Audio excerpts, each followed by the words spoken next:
Extremism में हमारा जो नेक्स्ट टॉपिक है वो है नॉर्थ ईस्ट इंसर्जेंसी। करते हैं इस नॉर्थ ईस्ट इंसर्जेंसी को टैकल कैसे करना है और इसको दिमाग में रखना कैसे है और मुद्दा है क्या। समझो एक बात, सबसे पहले हम इसको कैसे फॉलो करेंगे मैं आपको वो फॉलो बताता हूं, फिर उसके बाद स्टोरी से शुरू करेंगे और फिर आगे बढ़ेंगे धीरे धीरे धीरे धीरे। ठीक है।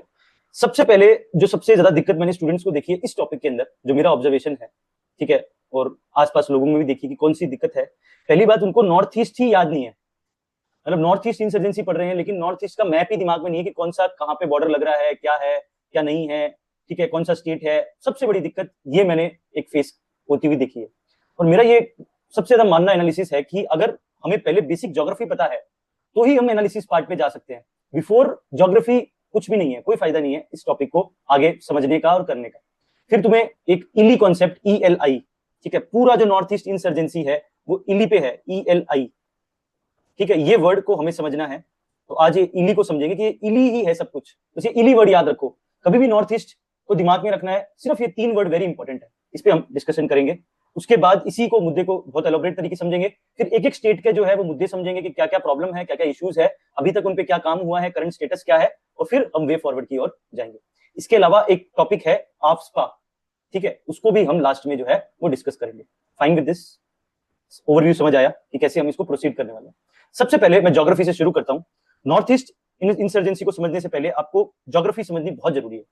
ठीक है, मैं एक बार आपको बेसिक ज्योग्राफी जो है वो यहाँ पे क्लियर कर देता हूं। आई होप कि आपको पहले से पता होगी, नहीं पता हो तो भी एक बार समझ लो कि क्या है।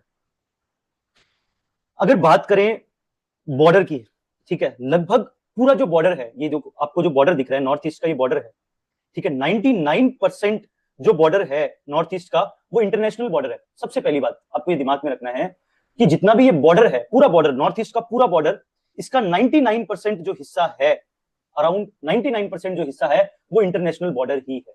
पहली बात तो ये नॉर्थ ईस्ट का टॉपिक सिर्फ हमारे लिए इतना इंपॉर्टेंट नहीं कि इंडिया का टॉपिक है, बट इंडिया का अदर कंट्रीज के साथ जो रिलेशन है उसमें भी नॉर्थ ईस्ट एक इंपॉर्टेंट फैक्टर है। सबसे पहली बात आपको ये दिमाग में रखनी है। बात समझ आ रही है?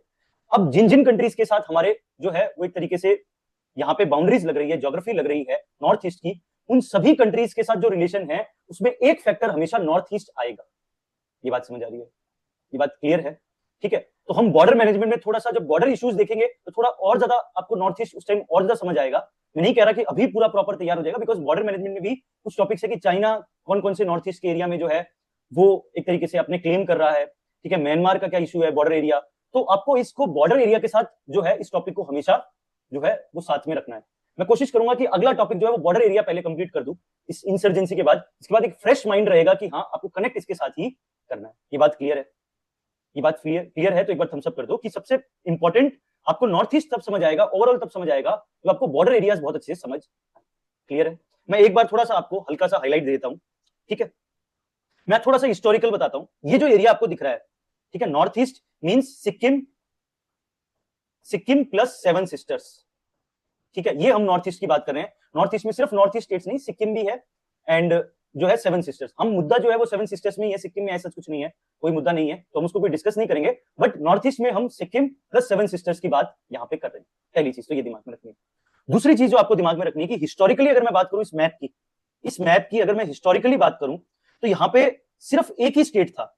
बात समझ आ रही है? आज जो यहाँ पे आपको 7 स्टेट्स दिख रहे हैं, यहाँ पे अगर मैं इंडिपेंडेंस के टाइम की बात करूं तो उस टाइम सिर्फ एक ही स्टेट था और एक ही यूनियन टेरिटरी थी।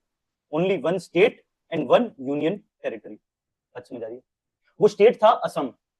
वो स्टेट था, ये पूरा स्टेट जो है वो असम ही है, ऐसा समझ लो। और दूसरा एक यूनियन टेरिटरी थी नेफा। नेफा सुना है क्या? नॉर्थ ईस्ट फ्रंटियर एजेंसी, ये वर्ड आपने सुना होगा। नॉर्थ ईस्ट फ्रंटियर एजेंसी ही आगे चल के अरुणाचल प्रदेश बना।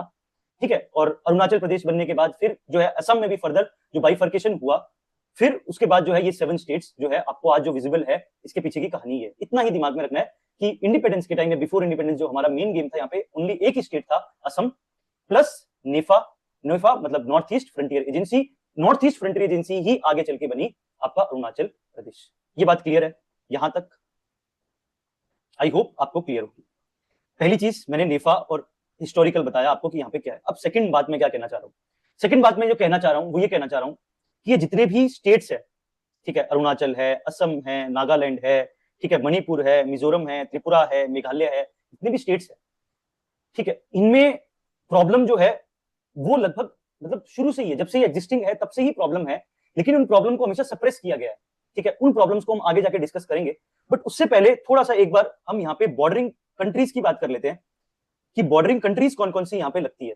ठीक है, सबसे ज्यादा अगर नॉर्थ ईस्ट का किसी के साथ अगर बाउंड्री लगती है तो वो कौन सी कंट्री है, कोई बताएगा? फर्स्ट नंबर, अगर नॉर्थ ईस्ट की मैं बात करूं, नॉर्थ ईस्ट इंडिया का सबसे ज्यादा बाउंड्री किस स्टेट कंट्री के साथ लगती है? ठीक है, इसका आंसर है बांग्लादेश। फर्स्ट नंबर है बांग्लादेश। अराउंड 2700 किलोमीटर जो है वो बाउंड्री लगती है बांग्लादेश की नॉर्थ ईस्ट इंडिया के साथ, पहली चीज। सेकंड नंबर पे कंट्री का नाम आता है म्यांमार। ठीक है, म्यांमार लगभग अराउंड 1600 किलोमीटर का जो है वो म्यांमार है। ठीक है, उसके बाद जो नंबर आता है आपका चाइना। ठीक है, आपको इस तरीके से दिमाग में ये चीज रखनी है, ये बात क्लियर रखो, बांग्लादेश, म्यांमार एंड चाइना। ठीक है, क्लियर है ये डाउट, ये सब क्लियर है? ठीक है, सबसे ज्यादा बांग्लादेश, उसके बाद म्यांमार, उसके बाद चाइना। सबसे पहले चाइना के आसपास के देख लेते हैं कि चाइना के साथ कौन कौन से बॉर्डरिंग स्टेट लग रहे हैं। यहाँ पे बहुत ज्यादा विजिबल नहीं है, बट ठीक है, अरुणाचल प्रदेश सबसे इंपॉर्टेंट है, हमें जो दिमाग में रखना है अरुणाचल प्रदेश, ये याद रखो, दिमाग में रखो अरुणाचल प्रदेश। ठीक है, फिर भूटान की बात करें तो भूटान के साथ अरुणाचल प्रदेश भी लग रहा है। ठीक है, नीचे असम भी लग रहा है। ठीक है, ये आपको दिमाग में रखना है। इधर के नॉर्थ ईस्ट की बात करें, उधर की बात नहीं कर रहे, अगर कोई लग रहा है तो सिक्किम भी लगेगा, बट मैं इधर इधर की बात कर रहा हूं अभी इस एरिया में, तो आपको ये दिमाग में रखना है। उसके बाद अगर मैं म्यांमार की बात करूं तो अरुणाचल प्रदेश, ठीक है, फिर नागालैंड, उसके बाद मणिपुर, उसके बाद मिजोरम, ठीक है, और उसके बाद त्रिपुरा, ये सब लगेंगे। बांग्लादेश की बात करूं तो मेघालय, ठीक है, जो बचा हुआ था अभी तक हमारे डिस्कशन से। उसके अलावा असम, असम भी लगता है, असम में भी प्रॉब्लम है बांग्लादेश इनफिल्ट्रेशन की। ठीक है, मेघालय में भी इशू है, त्रिपुरा में भी इशू है, और साथ ही साथ मिजोरम में भी इशू, मतलब मिजोरम भी बाउंड्री लगती है। ये इतना क्लियर है, ये बात समझ आई आपको? कभी भी नॉर्थ ईस्ट शुरू करो और आगे प्रीलिम्स के लिए भी प्लीज ये सब याद रखना कि इंडिया के कौन कौन से स्टेट कौन कौन सी कंट्री के साथ लग रहे हैं। ठीक है, बिकॉज तभी आप एक एनालिसिस मोड में आ पाओगे, नहीं तो एनालिसिस कभी नहीं हो पाएगा। बात समझ आ रही है? पहले एक बेसिक स्टैटिक होना चाहिए दिमाग में, उसके बाद ही कोई एनालिसिस होता है, हमेशा दिमाग में रखना। अब समझो, याद करने की बात बताता हूं। सबसे ऊपर है अरुणाचल प्रदेश। ठीक है, सबसे पहले ऊपर जो है वो है अरुणाचल प्रदेश, उसके बाद है नागालैंड, ठीक है, फिर है मणिपुर। ठीक है, यहां पे लोगों को सबसे ज्यादा कंफ्यूजन होती है, सिर्फ वर्ड याद रखो, नागमणि। ठीक है, नागमणि, क्लियर? तो नागमणि मतलब नाग पहले आएगा, मणिपुर बाद में। तो अरुणाचल प्रदेश, नागमणि, नागालैंड एंड मणिपुर। ठीक है, उसके बाद नीचे दो स्टेट है, एक है त्रिपुरा और एक है मिजोरम। ठीक है, त्रिपुरा एंड मिजोरम ये आपके नीचे हैं। उसके बाद असम बीच में एंड देन मेघालय इधर। ठीक है, बेसिकली इतना इतना है, दिमाग मत रखो, रटो मत, अपने आप ही याद हो जाएगा। बहुत ज्यादा पैनिक मत लो इसको, सिर्फ अरुणाचल सबसे ऊपर, फिर नागमणि, फिर मिजोरम आता है, फिर इधर त्रिपुरा है, ऊपर मेघालय है, इधर असम है, बस इतना ही दिमाग में रखना। आई होप कि एक बार दिमाग में थोड़ी सी पिक्चर बन रही है जिनको याद नहीं है ये चीज। उसके बाद अगर मैं बात करूं, अगर इन सभी स्टेट्स की बात की जाए तो मैं थोड़ा एक ओवरव्यू देता हूं। इन सभी स्टेट्स में सबसे शांत स्टेट्स की अगर मैं बात करूं, जिनमें बहुत ज्यादा इंसर्जेंसी नहीं है, जो काफी डेवलप्ड स्टेट है, तो उनमें दो स्टेट के नाम सबसे ज्यादा आएंगे, और उसमें भी एक स्टेट का नाम सबसे ज्यादा आएगा। कोई गेस लेगा? Wild guess? ये सबसे ज्यादा, ये सात में से जहां पे इंसर्जेंसी बहुत कम है, शांति है, प्रोग्रेस है, वो कौन सी स्टेट है? कौन सा स्टेट है जिसका हम बहुत ज्यादा मुद्दा नहीं देखेंगे? सबसे ज्यादा अगर शांत है वो है ये नीचे वाला पार्ट, मतलब बहुत ज्यादा इशू नहीं है, इश्यूज तो ऑलवेज होते ही हैं, बट इन दोनों स्टेट्स में फिर भी इतनी इंसर्जेंसी और ये सब जो है वो मुद्दा नहीं है, बहुत ज्यादा मुद्दा नहीं है, हल्का फुल्का है बट बहुत ज्यादा मुद्दा नहीं है। एक तो है मिजोरम और एक है त्रिपुरा। ठीक है, अमंग दीज दो, इन दोनों में से अमंग दीज टू स्टेट्स अगर सबसे ज्यादा अगर मैं बात करूं, सबसे शांत, सबसे प्रोग्रेस अगर कोई स्टेट है वो है मिजोरम। समझ आई बात? मिजोरम को बोला जाता है, या मिजोरम को एक चीफ मिनिस्टर थे मिजोरम के, उन्होंने बोला था कि मैं मिजोरम को जो है, जब इंसर्जेंसी थोड़ी बहुत होती थी, उन्होंने एक बोला था कि मैं मिजोरम को जो है ईस्ट का स्विट्जरलैंड बनाऊंगा। ईस्ट का स्विट्जरलैंड, आप समझ सकते हो, बिकॉज मिजोरम में अगर आपको पता हो, ल्यूसी माउंटेन्स, ब्लू माउंटेन्स जो है वो काफी ज्यादा एक इंपॉर्टेंट टूरिस्ट प्लेस है, ब्लू माउंटेन्स है, और बहुत ज्यादा सुंदर है मिजोरम। सो मिजोरम जो है उसके बारे में एक फैक्ट कि ये नॉर्थ ईस्ट का स्विट्जरलैंड बोला जाता है, मतलब ईस्ट का, पूरे ईस्ट का, वेस्ट का स्विट्जरलैंड स्विट्जरलैंड, ईस्ट का पूरे का स्विट्जरलैंड मिजोरम। बात समझ आ रही है? इतना सुंदर है। दूसरा, अगर मैं बात करूं, केरला को भी ओवरटेक कर दिया लिटरेसी के अंदर, हाईएस्ट लिटरेसी, 94% के आसपास लिटरेसी है यहाँ पे मिजोरम।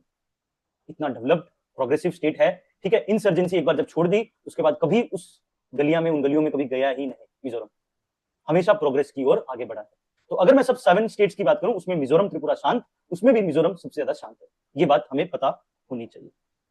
क्लियर है? यहां तक कोई डाउट? अब कहानी शुरू करते हैं। अब एक थोड़ा बेस बन गया स्टैटिक का, अब कहानी को थोड़ा सा आगे लेके जाते हैं कि क्या मुद्दा है। ठीक है, आई होप यहां तक बात समझ आएगी। मैंने 4 बातें बोली है अभी तक, एक बार रिपीट कर देता हूं। पहली बात कि नॉर्थ ईस्ट का पूरे बॉर्डर का 99% बॉर्डर एरिया इंटरनेशनल बॉर्डर है, ये बात याद रखिएगा। दूसरी बात, ठीक है, ये पूरा जो है इसका हिस्टोरिकल अगर देखा जाए तो आज के जो स्टेट दिख रहे हैं आपको, जो आज का रिकॉर्गनाइजेशन दिख रहा है वो ऐसा नहीं था हिस्ट्री में। पहले था ओनली असम एंड एक यूनियन टेरिटरी नेफा, जो कि नेफा आगे चल के अरुणाचल प्रदेश बना। उसके बाद अगर मैं कंट्रीज की बात करूं, कौन कौन सी कंट्रीज जो है वो बॉर्डर रखती है नॉर्थ ईस्ट के साथ, और सबसे ज्यादा कौन है, सबसे कम कौन है। सबसे पहले number Bangladesh, second Myanmar and third China. ठीक है, ये 3 कंट्रीज जो है हमें दिमाग में रखनी है। उसके बाद हमारे लिए इंपॉर्टेंट है सभी स्टेट्स के नेम। ठीक है, उसमें सबसे ज्यादा शांति, सबसे ज्यादा उपद्रव, अगर सबसे ज्यादा उपद्रव की बात की जाए तो वो भी सुन लो कहां पे है। आप बताओ भाई, कोई वाइल्ड गैस। इन 7 में सबसे ज्यादा इंसर्जेंसी मणिपुर। ठीक है, ये तो बहुत सिंपल था, एज सिंपल कि मणिपुर सबसे ज्यादा जो है वो इशू है, मणिपुर का सबसे बड़ा मुद्दा है जो इंसर्जेंसी का है। और उसके अलावा यस अदर स्टेट्स में भी है, बट अगर सबसे ज्यादा बोला जाए तो मणिपुर, सबसे कम बोला जाए तो मिजोरम। ये हमेशा याद रखना। ठीक है, दोनों पास पास में है, लेकिन फिर भी ये सीख नहीं ले पाए एक दूसरे से। शायद कोऑपरेटिव फेडरलिज्म की जरूरत है यहाँ पे। चल अब बात करते हैं insurgency north east India, historical context and current challenges. ठीक है, अब समझो इस पूरे मुद्दे को समझते हैं। North east India comprises 8 states, हमने बात कर ली है।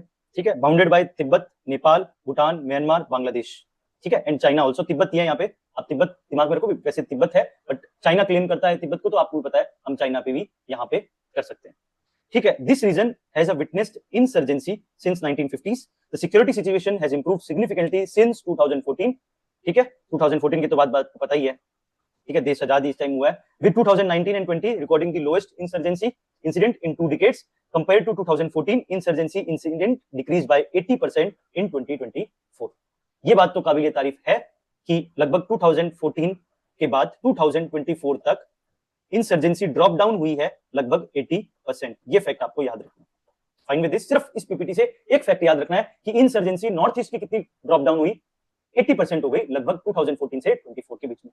ऐसा ही फैक्ट हमने लेफ्ट विंग एक्सट्रीमिज्म का देखा था कि लगभग 2014 के आसपास से कितने डिस्ट्रिक्ट, अराउंड 180 डिस्ट्रिक्ट के अंदर लेफ्ट विंग एक्सट्रीमिज्म था, और जो आज ड्रॉप डाउन होकर कितना हो गया, 18 स्टेट्स, 18 डिस्ट्रिक्ट के। ठीक है, ये फैक्ट्स बस अगर दिमाग में है तो आंसर में आप लिखोगे, अपने आप लिखोगे। इनको बहुत ज्यादा हुआ नहीं बनाना, जितना पर्पसफुली इनको रटोगे उतने याद नहीं होंगे ये, और जितना प्यार से प्रेम पूर्वक इनको याद करोगे ये याद भी हो जाएंगे। कुछ भी नहीं है वहां, 90% के आसपास मतलब अराउंड ड्रॉप डाउन हुआ, यहाँ पे लगभग 80%, तो काफी ज्यादा सुधार है 2014 के बाद। ठीक है, अब ये कह सकते हैं कि हाँ ठीक है ड्रॉप डाउन हुआ, लेकिन किस बेसिस पे, किस वैल्यू पे, मतलब किन किन चीजों को कॉम्प्रोमाइज होना पड़ा। तो इतना ड्रॉप डाउन हुआ है तो कहीं ना कहीं कॉम्प्रोमाइज तो हुआ ही होगा कुछ ना कुछ, उनको भी हम आगे डिस्कस करेंगे। अब आ जाओ हिस्टोरिकल बैकग्राउंड की बात करें नॉर्थ ईस्ट इंसर्जेंसी की, इसको ध्यान से समझना, ये बहुत इंपॉर्टेंट है।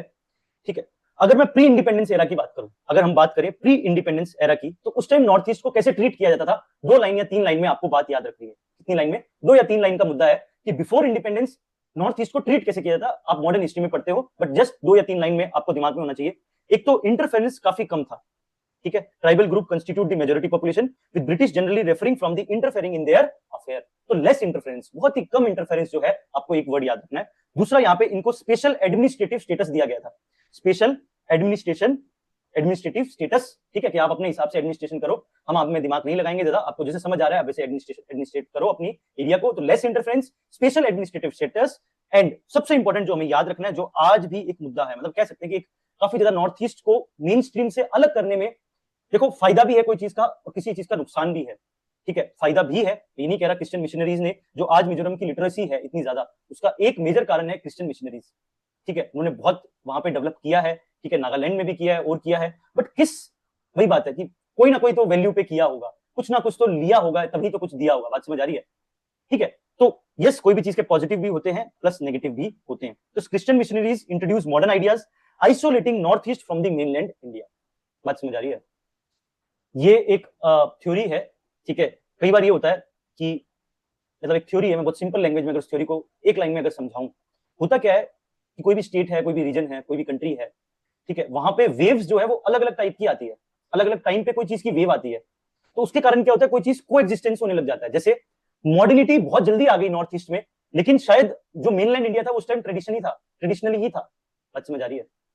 तो जब ट्रेडिशनल एंड मॉडर्निटी को एग्जिस्ट नहीं कर सकती, थोड़ी सी को एग्जिस्टेंस थोड़ा डिफिकल्ट होता है, थोड़े से इश्यूज आते हैं जब ये को एग्जिस्टेंस होता है। तो ये एक मेजर कारण है कि क्रिश्चियन मिशनरीज का बहुत ज्यादा इंपॉर्टेंट रोल था नॉर्थ ईस्ट के अंदर, जिसके कारण मॉडर्निटी बहुत ज्यादा आई वहां पे, मॉडर्न आइडियाज वहां पे बहुत फैले, जिससे वो अपने आप ही जो ट्रेडिशनल इंडिया था उससे अलग होते गए धीरे धीरे धीरे धीरे, और पता नहीं चला इस बात का। ठीक है, ये एक सबसे इंपॉर्टेंट मुद्दा है कि क्यों, कारण क्या है, क्या सिर्फ ज्योग्राफिकल कारण है, क्या सिलीगुड़ी जो कॉरिडोर है, आई होप सबको पता होगा सिलीगुड़ी कॉरिडोर, एक बार जस्ट आपको एक बार फिर बता देता हूं, ये नॉर्थ ईस्ट का मैप, ठीक है, और जो ये पार्ट है, ये जो आपको दिख रहा है, इसको बोलते हैं सिलीगुड़ी कॉरिडोर, ठीक है, और इसको चिकन स्नैक भी बोलते हैं। ठीक है, आपको जो अच्छा लगे वो बोलो, चिकन स्नैक बोलो या फिर सिलीगुड़ी कॉरिडोर बोलो, थोड़ा सा नेगेटिव वर्ड है चिकन कॉरिडोर, ठीक है, थोड़ा पॉजिटिव लगता है सिलीगुड़ी कॉरिडोर, आपको जो अच्छा लगे वो करो।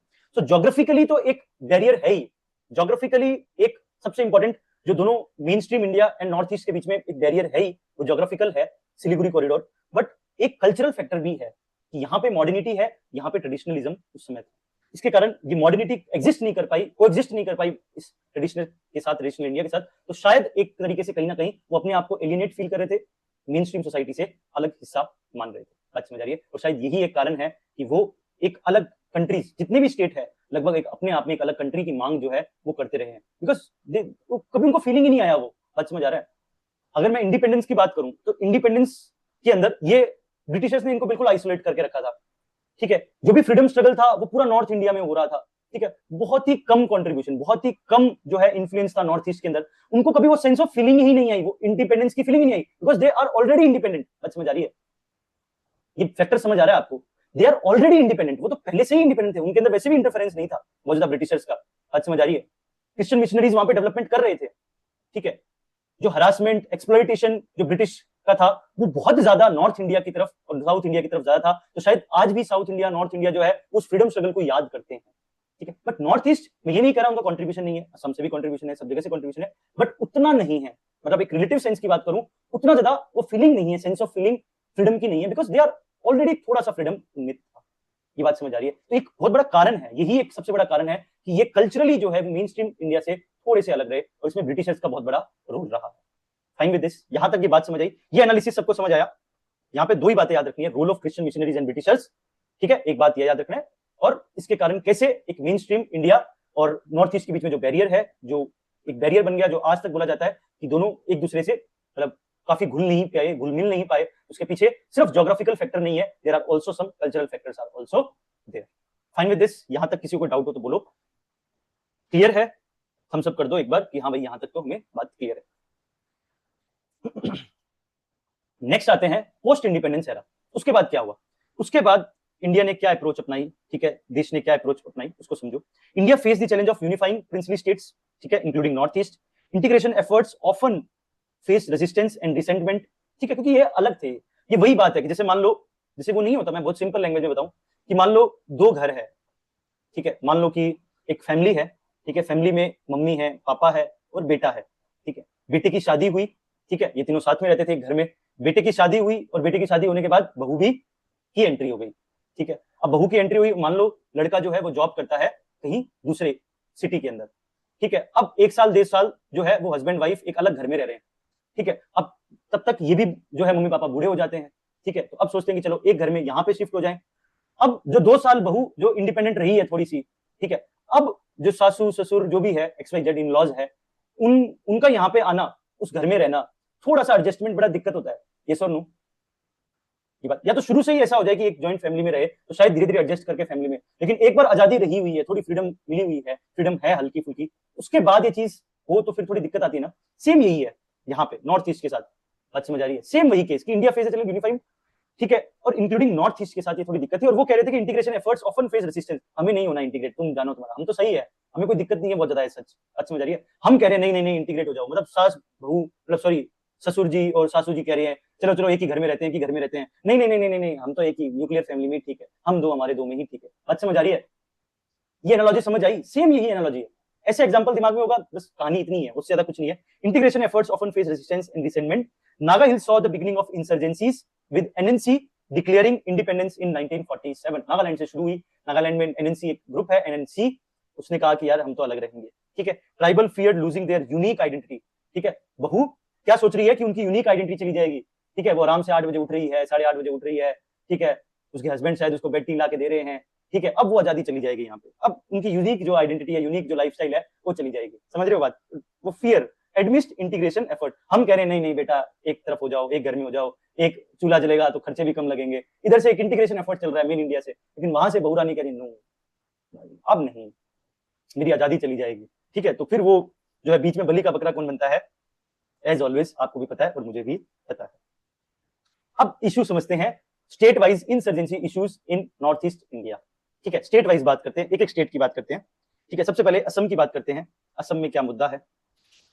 ठीक है, मैं बहुत सिंपल अगर कहानी बताऊं आपको, देखो सही बताऊं तो हमें इतना ज्यादा याद भी नहीं रखना, मैं आपको बहुत क्लियर कह रहा हूं, जो क्वेश्चन आएंगे उनमें बहुत ज्यादा चीजों को बहुत ज्यादा याद नहीं रखना, इतना बहुत है कि अगर आपको लाइट लाइट अगर चीजें पता है तो आप उतना ही अगर कर लो, मोर देन इनफ है।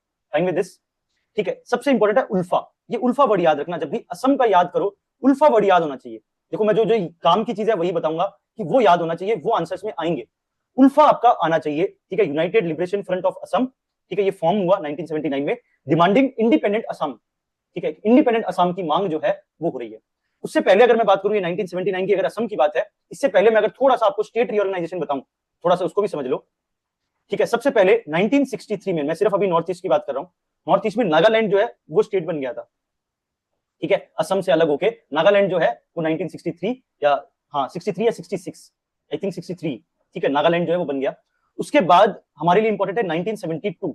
ठीक है, 1972 में तीन वर्ड याद रखो, त्रि मेघ मणि। क्या है? त्रि मेघ मणि, त्रि मेघ मणि 1972।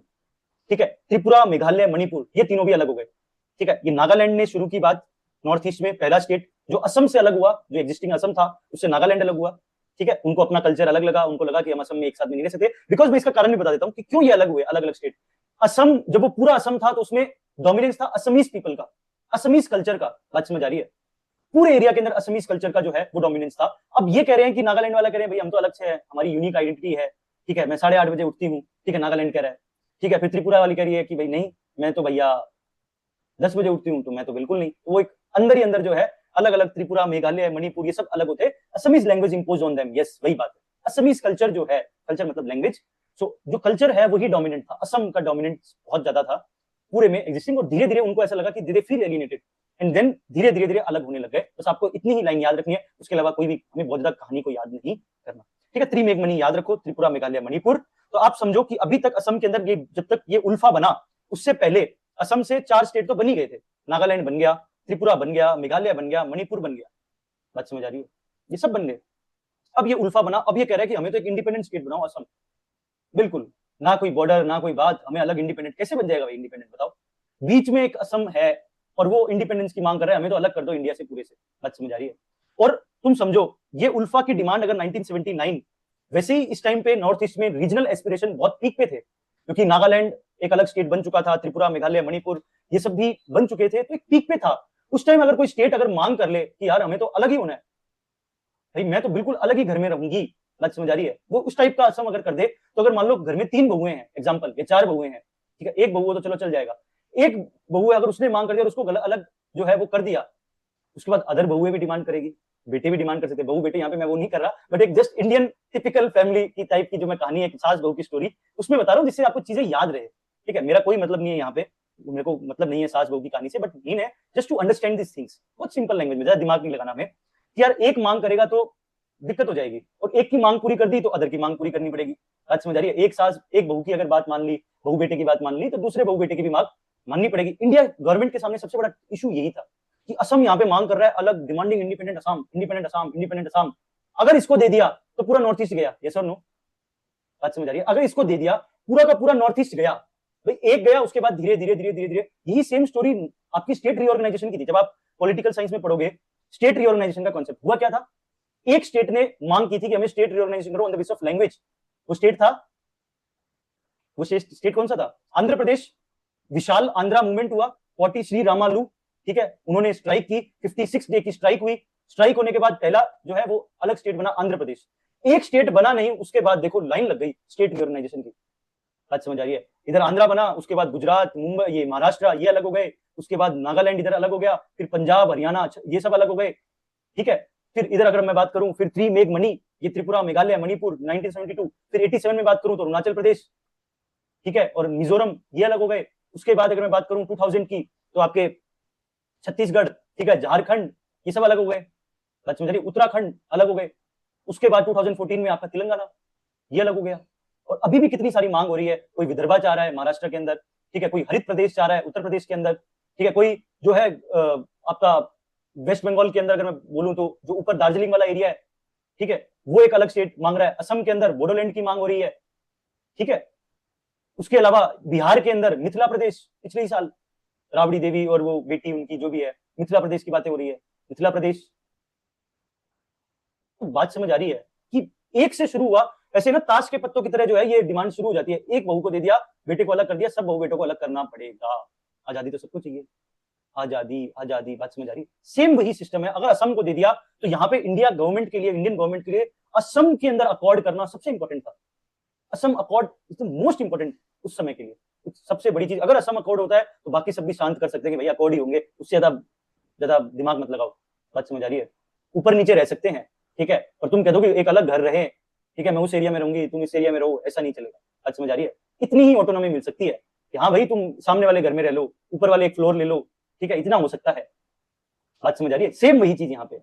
इसको समझ आई बात, ये कहानी ऐसे समझो, क्योंकि नॉर्थ ईस्ट थोड़ा बच्चों को ना डिफिकल्ट सा लगता है, अजीब सा लगता है, पता नहीं क्यों थोड़ा सा। तो इतना सिंपल अगर कहानी के साथ चलोगे तो याद होता रहेगा, चीजें समझ आएगी। उल्फा वर्ड याद रखना है, ठीक है। मैं एक बात और बता दूं for your kind information, ULFA जो है उसको यूएपीए की अंडर, यूएपीए, यूएपीए सुना है क्या आपने?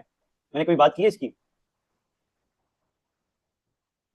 ठीक है, यूएपीए एक्ट की बात की थी, ठीक है, अनलॉफुल एक्टिविटीज प्रिवेंशन एक्ट ऐसा करके, ड्रकोनियन एक्ट था जिसके कारण टेररिस्ट ऑर्गेनाइजेशन जो है, जो भी टेररिस्ट ऑर्गेनाइजेशन उसको ये जो है एक स्टेटस देता है। तो आपको मैं बता दूं ये उल्फा जो है ना, ये भी एक टेररिस्ट ऑर्गेनाइजेशन है, इसको भी टेररिस्ट ऑर्गेनाइजेशन का दर्जा दिया गया यूएपीए ने। बात समझ आ रही है? हमें ये क्यों वर्ड है, क्योंकि हम टेररिज्म के अंडर ये सब पढ़ रहे हैं। मैं क्यों यहाँ पे ये चीज याद दिला रहा हूँ, बिकॉज ये सब कुछ अलग नहीं है, नॉर्थ ईस्ट का टॉपिक अलग नहीं है, ये सब टेररिज्म के अंदर है, और ये भी एक कुछ टेररिस्ट ऑर्गेनाइजेशन है। ULFA is also terrorist organisation. बात समझ आ रही है? आप एग्जांपल यूज कर सकते हो टेररिज्म के आंसर के अंदर कि उल्फा असम के अंदर एक टेररिस्ट ऑर्गेनाइजेशन है, यूएपीए ने इसको बैन किया। ये बात समझ आई, ठीक है, इसलिए मैंने ये बात आपको यहाँ पे बोली है। उसके बाद 1993 में फर्स्ट बोडो अकॉर्ड, ठीक है, बोडो मैं बता देता हूँ, कुछ नहीं है, कार्बी अनालोंग, आपने नाम सुना है?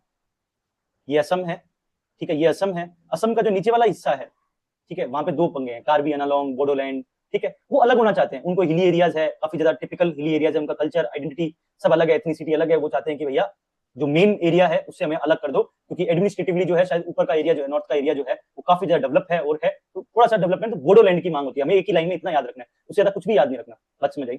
सिर्फ इतना याद रखो, बोडोलैंड की मांग होती है। अब इसके साथ बोडोलैंड फर्स्ट बोडो अकॉर्ड हमने किया sign with the limited political power, थोड़ी सी पॉलिटिकल, क्योंकि इनको ये था कि हमें पॉलिटिकल रिप्रेजेंटेशन नहीं है, हमारे एरिया का जो है वो पॉलिटिकल रिप्रेजेंटेशन नहीं है, तो इनको कहा कि चलो थोड़ा सा पॉलिटिकल पावर तुम्हें दे देते हैं, ठीक है, चलो कोई बात नहीं, तुम 6 बजे मत उठो बट 8 बजे तो उठ जाओ। बात समझ आ रही है? इतना तुम्हें कर देंगे, कोई दिक्कत नहीं है, ठीक है, पर तुम 10-10 बजे उठो तो वैसा नहीं चलेगा। क्लियर? ये याद रखना। फिर 2003 में ये फिर नहीं मानी, नहीं 8 बजे तो क्या है, संडे को तो हम 10 बजे उठेंगे, रात को मूवी और देखते हैं, ये सब देखते हैं। 2003 में Bodo territorial reason accord created Bodoland territorial council, ठीक है, इस रीजन ने इस अकॉर्ड के तहत एक काउंसिल बना दी, ठीक है, कि काउंसिल बन गई। फिर 2011 के अंदर प्रो टॉक्स हुए उल्फा फैक्शन के साथ, साइंड मेमोरेंडम ऑफ सेटलमेंट। देखो ये कुछ भी याद नहीं करना, बस इतना दिमाग में रखना है, बोडोलैंड करके कोई इशू है, उसको अकॉर्ड जो है वो धीरे धीरे साइन हो रहे हैं, बट फिर भी है ना टाइम टू टाइम मुद्दा जो है वो खड़ा हो जाता है। बस इतना दिमाग में रखो, बोडो अकॉर्ड प्रॉमिस्ड मोर ऑटोनॉमी अंडर 6 शेड्यूल 2020 के अंदर दिया गया। तो अब शांत है मुद्दा एक बार, अब लगभग मुद्दा थोड़ा सा शांत है, बाकी बीच बीच में उठता रहता है। बस इतना याद रखो, आज का करंट स्टेटस तुम्हें याद रखना है। एक मुद्दा याद रखना है कि असम में कोई बोडोलैंड वाला पंगा है। आज में जाइए, बोडोलैंड अलग जो है, अलग करो, सेपरेटिस्ट जो है मूवमेंट है और है, ठीक है। और आज उसका स्टेटस क्या है कि 2020 के अंदर बोडो अकॉर्ड हुआ है, जिसने ऑटोनॉमी और ज्यादा ऑटोनॉमी का, यार उठ जाना यार, कोई नहीं, संडे को तो 10 बजे उठ जाना, कोई दिक्कत नहीं है बस, बट एक चाय तो बना देगी 10 बजे उठ के भी, एक चाय की तो आदत है। चलो दोनों का समझौता होगा कि हाँ चल ठीक है चाय बना देंगे। और बोलो क्या है, तो बोडो अकॉर्ड प्रॉमिस्ड मोर ऑटोनॉमी अंडर 6th शेड्यूल, ये याद रखना। बात क्लियर? 6 शेड्यूल आपको पता है, पॉलिटी में आपके भी पढ़ोगे। 5th schedule and 6th schedule जो है वो ट्राइबल एरिया से रिलेटेड शेड्यूल्स है, जो कि और ज्यादा ऑटोनॉमी देता है। 6 शेड्यूल में ट्राइबल काउंसिल की बात होती है, 5th शेड्यूल में जो है शेड्यूल एरिया जो है जो भी बात करते हैं, तो ट्राइबल ऑटोनॉमी के 5th शेड्यूल 6th शेड्यूल में और भी ज्यादा जो है ऑटोनॉमी दी गई है। तो असम का मुद्दा लगभग शांत है, और असम के अंदर अभी डेवलपमेंट सबसे ज्यादा है। नॉर्थ ईस्ट में अगर मैं बात करूं, ठीक है, तो बीजेपी की अभी जो रूलिंग पार्टी है बीजेपी, उसकी फुल फ्लेजेड सरकार है असम के अंदर। आपको पता होगा हेमंत बिस्वा, नाम सुना होगा, हेमंत बिस्वा नाम सुना होगा, तो वो डबल इंजन सरकार समझ लो, डबल इंजन। बाकी सब जगह तो रीजनल पार्टी ज्यादा है, ठीक है, तो वहां पे वो है, बट असम के अंदर डबल इंजन सरकार है, थोड़ा असम में डेवलपमेंट ज्यादा है। और मैं आपको एक बात और बता दूं, एक फैक्ट और बताता हूं, ज्योग्राफिकली फैक्ट, कि असम के अंदर हिल्स इतनी नहीं है, बाकी पूरा नॉर्थ ईस्ट में हिल एरिया है, but Assam is a plain area, it's not बहुत ज्यादा हिल हिल वो सब नहीं है, मतलब टोपोग्राफी इतनी हार्श नहीं है as compare to other north east states, ये बात याद रखना, ठीक है। हाँ, तभी तो आपको पता है कि प्लेन एरिया है तो ब्रह्मपुत्र आती है, उसके कारण वो प्लेन एरिया के अंदर ब्रेडेड, अगर आपने ब्रेडेड चैनल पढ़ा होगा, ठीक है, और असम जो है, असम के अंदर फ्लड्स आती है, हर साल फ्लड्स आती है ब्रह्मपुत्र रिवर के अंदर, बिकॉज प्लेन एरिया, उसका फ्लड प्लेन है असम, और वहां पे ब्रेडेड जो है वो मेंडरिंग करती है, और वहां पे जो है ब्रेडेड चैनल्स बनते हैं, एक प्लेन एरिया, इतना याद रखना। इस तरीके से ज्योग्राफी के साथ कनेक्ट भी कर सकते हो। अब मैं अगर असम की बात करूं, एक लाइन दो लाइन में अगर मैं बात करूं, असम का टेररिस्ट ऑर्गेनाइजेशन जो मैं याद रखना है, उल्फा, ठीक है, बोडो अकॉर्ड एक ये याद रखो। एक बात और मैं बता देता हूं, असम अकॉर्ड भी आपको याद रखना है, ठीक है, यहाँ पे मैंने लिखा नहीं है, ठीक है, असम अकॉर्ड, ठीक है, इसकी भी कहानी बता देता हूँ, थोड़ी सी जान लो, ठीक है, इसको लिख लेना, यहाँ पे मैंने लिखा नहीं है, बट असम अकॉर्ड में बता देता हूँ कि लगभग 80s के बाद जो है ये मेजर इशू था, असम के अंदर बांग्लादेशी इन्फिल्ट्रेशन था। मैंने आपको पहले बताया बांग्लादेश के साथ जो है बाउंड्री लगती है असम की, तो बांग्लादेश से काफी ज्यादा इलीगल माइग्रेशन था असम के अंदर। तो असम के लोगों को ये लगा कि यार ये बांग्लादेशी लोग जो है, बंगाली जो मुस्लिम लोग है, ये हमारे सारे जो है रिसोर्सेज जो है वो ले रहे हैं, जॉब्स में आ रहे हैं, हमारे रिसोर्सेज जो है उसके काफी क्रंच आ रहा है, ठीक है। तो फिर एक मुद्दा आया, वहां के स्टूडेंट ग्रुप था आसू, नाम सुना होगा आसू, ठीक है, स्टूडेंट यूनियन था ये, इसने बहुत ज्यादा जो है वो प्रोटेस्ट किया उस टाइम। तो उस टाइम सरकार थी राजीव गांधी की, और राजीव गांधी की सरकार के टाइम जो ये आसू ने जो है, इधर आसू थी, ठीक है, और भी ग्रुप थे, और साथ साथ इधर जो है सेंट्रल गवर्नमेंट थी राजीव गांधी, असम अकॉर्ड साइन किया गया, इसमें जो है वो इन्फिल्ट्रेशन, वो एनआरसी और वो सब जो है वो मुद्दा जो है वो आज भी चलता है। एनआरसी वाला मुद्दा आपको पता होगा, और अभी भी असम के अंदर जो करंट में जो चल रहा है वो चल रहा है, अभी भी इन्फिल्ट्रेशन सबसे बड़ा मुद्दा है। अगर असम की बात की जाए, मुद्दा अगर सबसे ज्यादा है, बॉर्डरलैंड से भी बड़ा मुद्दा है आज की डेट में इन्फिल्ट्रेशन, बांग्लादेशी इन्फिल्ट्रेशन, ठीक है। कोई बताएगा कौन सी कम्युनिटी, कम्युनिटी का नाम पता हो कुछ जो हम लिख सके न्यूज में, बांग्लादेशी मुस्लिम, बंगाली मुस्लिम, ठीक है, लिख सकते हो आप, ठीक है। बेसिकली इतना याद रखना यहाँ पे, इसीलिए अब तुम देखो न्यूज में आए दिन क्या आता है, फॉरेन ट्रिब्यूनल्स न्यूज में रहती है, फॉरेन ट्राइब्यूनल्स न्यूज में रहती है, फॉरेन ट्राइब्यूनल्स असम के अंदर है, ठीक है, वही ये फैसला लेती है कि भाई ये फॉरेन कंट्री, मतलब जो इलीगल इमिग्रेशन है उसमें उनको वापस भेजना है या नहीं भेजना, ये ट्राइब्यूनल में केस आते हैं, कोई अपनी जो एनआरसी जो है वो प्रूफ नहीं कर पाता, ठीक है, तो फिर वो ट्रिब्यूनल्स में जाते हैं, ठीक है, तो फॉरेन ट्रिब्यूनल्स जो है वो भी न्यूज में है। तो असम का मुद्दा जो है वो बांग्लादेशी इन्फिल्ट्रेशन है। अगर तुम आंसर में, क्योंकि तुम्हें स्कोप कितना होगा, 3-4 लाइन लिखना हर स्टेट का, बस इतना ही स्कोप है तुम्हारे आंसर में, पूरा असम के ऊपर कुछ नहीं आएगा, या तो आएगा तो फिर पूरा पूरा इन्फिल्ट्रेशन पे आएगा, एक थीम पकड़ेगा उस पर सारे फिर स्टेट लिखोगे तुम, तो 5-5, 6-6 लाइन से ज्यादा लिखने का स्कोप ही नहीं है, तो उतना ज्यादा दिमाग में कहानियां लिखने में कोई फायदा नहीं। मैं यहाँ पे बॉर्डरलैंड की कहानियां सुना दूं किताब पढ़ के, बुक पढ़ के, पूरा पूरा बॉर्डरलैंड क्या था मुद्दा, फायदा नहीं है, कोई फायदा नहीं है, नाम आंसर में लिख सकते हैं ना बात, इतना दिमाग में रखो, बॉर्डरलैंड इशू है, लैंड की बात हो रही है, उसको अकॉर्ड हमने साइन कर दिया है, थोड़ा सा 2020 में अभी प्रॉमिस और 6 शेड्यूल में ग्रेटर इकोनॉमी की बात की है। दूसरा यहाँ पे इन्फिल्ट्रेशन का इशू है जो अभी भी एक बड़ा मुद्दा है, एनआरसी जो है वो हो जाता है, उसके अलावा भी फॉरेन ट्रिब्यूनल्स और ये सब जो है न्यूज में रहते हैं, तो ये एक मुद्दा हमेशा याद रखना है। Clear, fine with this? Assam में किसी को डाउट? ठीक है, असम में असमीज कल्चर सबसे इंपॉर्टेंट। नेक्स्ट आओ, बड़ा ही हॉट टॉपिक, ठीक है, न्यूज में रहता है, मणिपुर। ठीक है, मणिपुर की कहानी क्या है? मणिपुर की कहानी बहुत सिंपल है, 2 ही लाइन में समझो बात, ठीक है, ये कहानी है मणिपुर की। अब ध्यान से इस डायग्राम को देखो, ठीक है, ऐसे समझो, इतने से डायग्राम से पूरी कहानी समझाते हैं आपको, ठीक है। ये वेव दिख रही है क्या आपको? वेव दिख रही है सबको? ये वेव याद रखनी है बस, ठीक है, कुछ नहीं याद रखना, बस ये वेव याद रखनी है। वेव जो दिख रही है ना, ये वेव का मुद्दा है सारा, ठीक है। इस वेव में ये है वैली पार्ट, ठीक है, ये वैली दिख रही है, ये है प्लेन पार्ट, ठीक है, प्लेन एरिया। यहां पे रहती है कौन सी कम्युनिटी? मेटी कम्युनिटी, ठीक है, आज समझ आ रही है? ये है आपकी हिल, ठीक है, हिल दिख रही है, ये वेव समझ आ गई, ठीक है। तुम स्पेलिंग देख लेना, कई जगह पे ये दी हुई है, कई जगह पे अलग अलग है, तुम्हें जो अच्छी लगे तुम कहो, मैं वो लिख देता हूं यार, और बोलो MEITEI, ठीक है। मेरा पेन भी रुक गया, माय गॉड, दिक्कत हो गई, कोई बात नहीं, ठीक है, ये दिमाग में रखो, मेटी, ठीक है। इधर हिल एरिया है, हिल एरिया में 2 ट्राइब है यहाँ पे मेजर, जो आपको याद, यस, डिस्चार्ज, कोई बात नहीं, इतना समझो कहानी, मैं यहीं पे बता देता हूं। ये जो आपका बेसिकली वैली वाला पार्ट है, यहाँ पे मेटी कम्युनिटी है। हिली वाली एरिया के अंदर 2 ट्राइब्स है, एक है कुकी और एक है, कौन सी ट्राइब है दूसरी? नागा, ठीक है, कुकी एंड नागा, ठीक है। अगर मैं मेटी की पॉपुलेशन बताऊं, पूरी टोटल मणिपुर के अंदर पॉपुलेशन है उसमें 60% पार्ट, 55 to 60% पार्ट जो है वो है मेटी कम्युनिटी रिप्रेजेंट करती है, जो वैली एरिया में रह रही है। हिली एरियाज में जो रह रही है, ये दोनों को मिला के नागा और कुकी को मिला के रेस्ट ऑफ 30-40% जो है इनका जो है वो। अब क्या है कि ये जो कुकी ट्राइब है और नागा ट्राइब है, इन दोनों को स्टेटस है शेड्यूल्ड ट्राइब का। कौन सा स्टेटस है? एसटी का स्टेटस मिला हुआ है। हिली एरिया में है, हिली टेरेन में रहते हैं, बहुत ज्यादा स्कोप नहीं है लाइवलीहुड के, ठीक है। बट मेटी जो कि वैली एरिया में रह रही है, प्लेन एरिया में है, ठीक है, डेवलपमेंट का बहुत ज्यादा स्कोप है, तो इनको जो है वो शेड्यूल्ड ट्राइब जो है उसका दर्जा अभी तक नहीं मिला। इस पे बात करेंगे अलग से। मेन जो कुकी है और ये आपकी जो नागा है, इनको शेड्यूल्ड ट्राइब का जो है वो आपको एक तरीके से स्टेटस मिला हुआ है। अब समझो कि पूरे स्टेट में मेजोरिटी किसकी है? मेटी की मेजोरिटी है। सबसे ज्यादा अगर मैं एमएलए की बात करूं तो आउट ऑफ अगर 60 एमएलए है तो 40 एमएलए जो है वो मेटी कम्युनिटी से है। सो पॉलिटिकल रिप्रेजेंटेशन भी मेटी का ज्यादा है, मेजोरिटी में भी यही ज्यादा है, नंबर में भी यही ज्यादा है, इन्फ्लुएंस भी ज्यादा यही है, डेवलपमेंट भी ज्यादा इनका ही है, ऐसा माना जाता है। ये कहना है कुकी और नागा ट्राइब्स का कहना है। फाइन विद दिस, ये क्लियर है।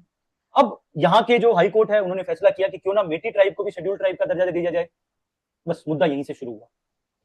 बात समझ आ रही है? ये ऐसा हुआ कि उनके पाई से, उनकी प्लेट में से निवाला जो है, मतलब अब उनको निवाला अपना जो है उसको शेयर को बांटना पड़ेगा। तो जब तीनों ही शेड्यूल ट्राइब में आ जाएंगे तो कहीं ना कहीं स्टेटस का जो है स्टेटस इनकंसिस्टेंसी आ जाएगी। यस और नो? बात समझ आ रही है? ये स्टेटस इनकंसिस्टेंसी ही मुद्दा है और यही कारण है मणिपुर की वायलेंस। बात समझ आ रही है? ये जो इतनी किलिंग्स हो रही है और हो रही है कि मेटी ट्राइब को हाई कोर्ट जो है वो कह रही है कि इसको शेड्यूल ट्राइब में जो है वो दर्जा देना चाहिए। ठीक है, दे दो, वो आया उस पर जो भी है। और इधर इनको कहा कि नहीं, इनको नहीं मिलना चाहिए क्योंकि ये तो पहले से ही डेवलप है, ये तो पहले से ही रिप्रेजेंटेटिव है पॉलिटिकल एरिया के अंदर, पॉलिटिकल पार्टीज में, और में इनको शेड्यूल ट्राइब का दर्जा देने से कोई फायदा नहीं है, ये तो ऑलरेडी ही डेवलप्ड है। तो उनका कहना ये है, इनका कहना है कि ऐसा कुछ नहीं है।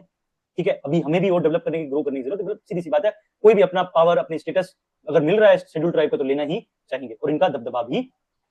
फाइन विद दिस, ये बात समझ आई? ये क्लियर बात समझ आई? ये इतना ही मुद्दा है। इस मुद्दे पे पिछले 1-2 साल से जो है पूरा चल रहा है। एक तो नागा और एक है कुकी, ये दो ट्राइब। ये डायग्राम बस इतना ही याद रखना है, हिली वैली, हिली valley, hill area, valley area, इतना याद है, कहानी पूरी याद हो जाएगी। उसके अलावा ना कोई कहानी याद रखनी, इधर उधर की बातें, बाकी सब इधर उधर की बातें। बस हाँ, दो बातें कभी भी लिखो तो ये लिखना कि ये 40% है, ये 60% है। बात समझ आ रही है? 55 to 60% जो आपको समझ आए।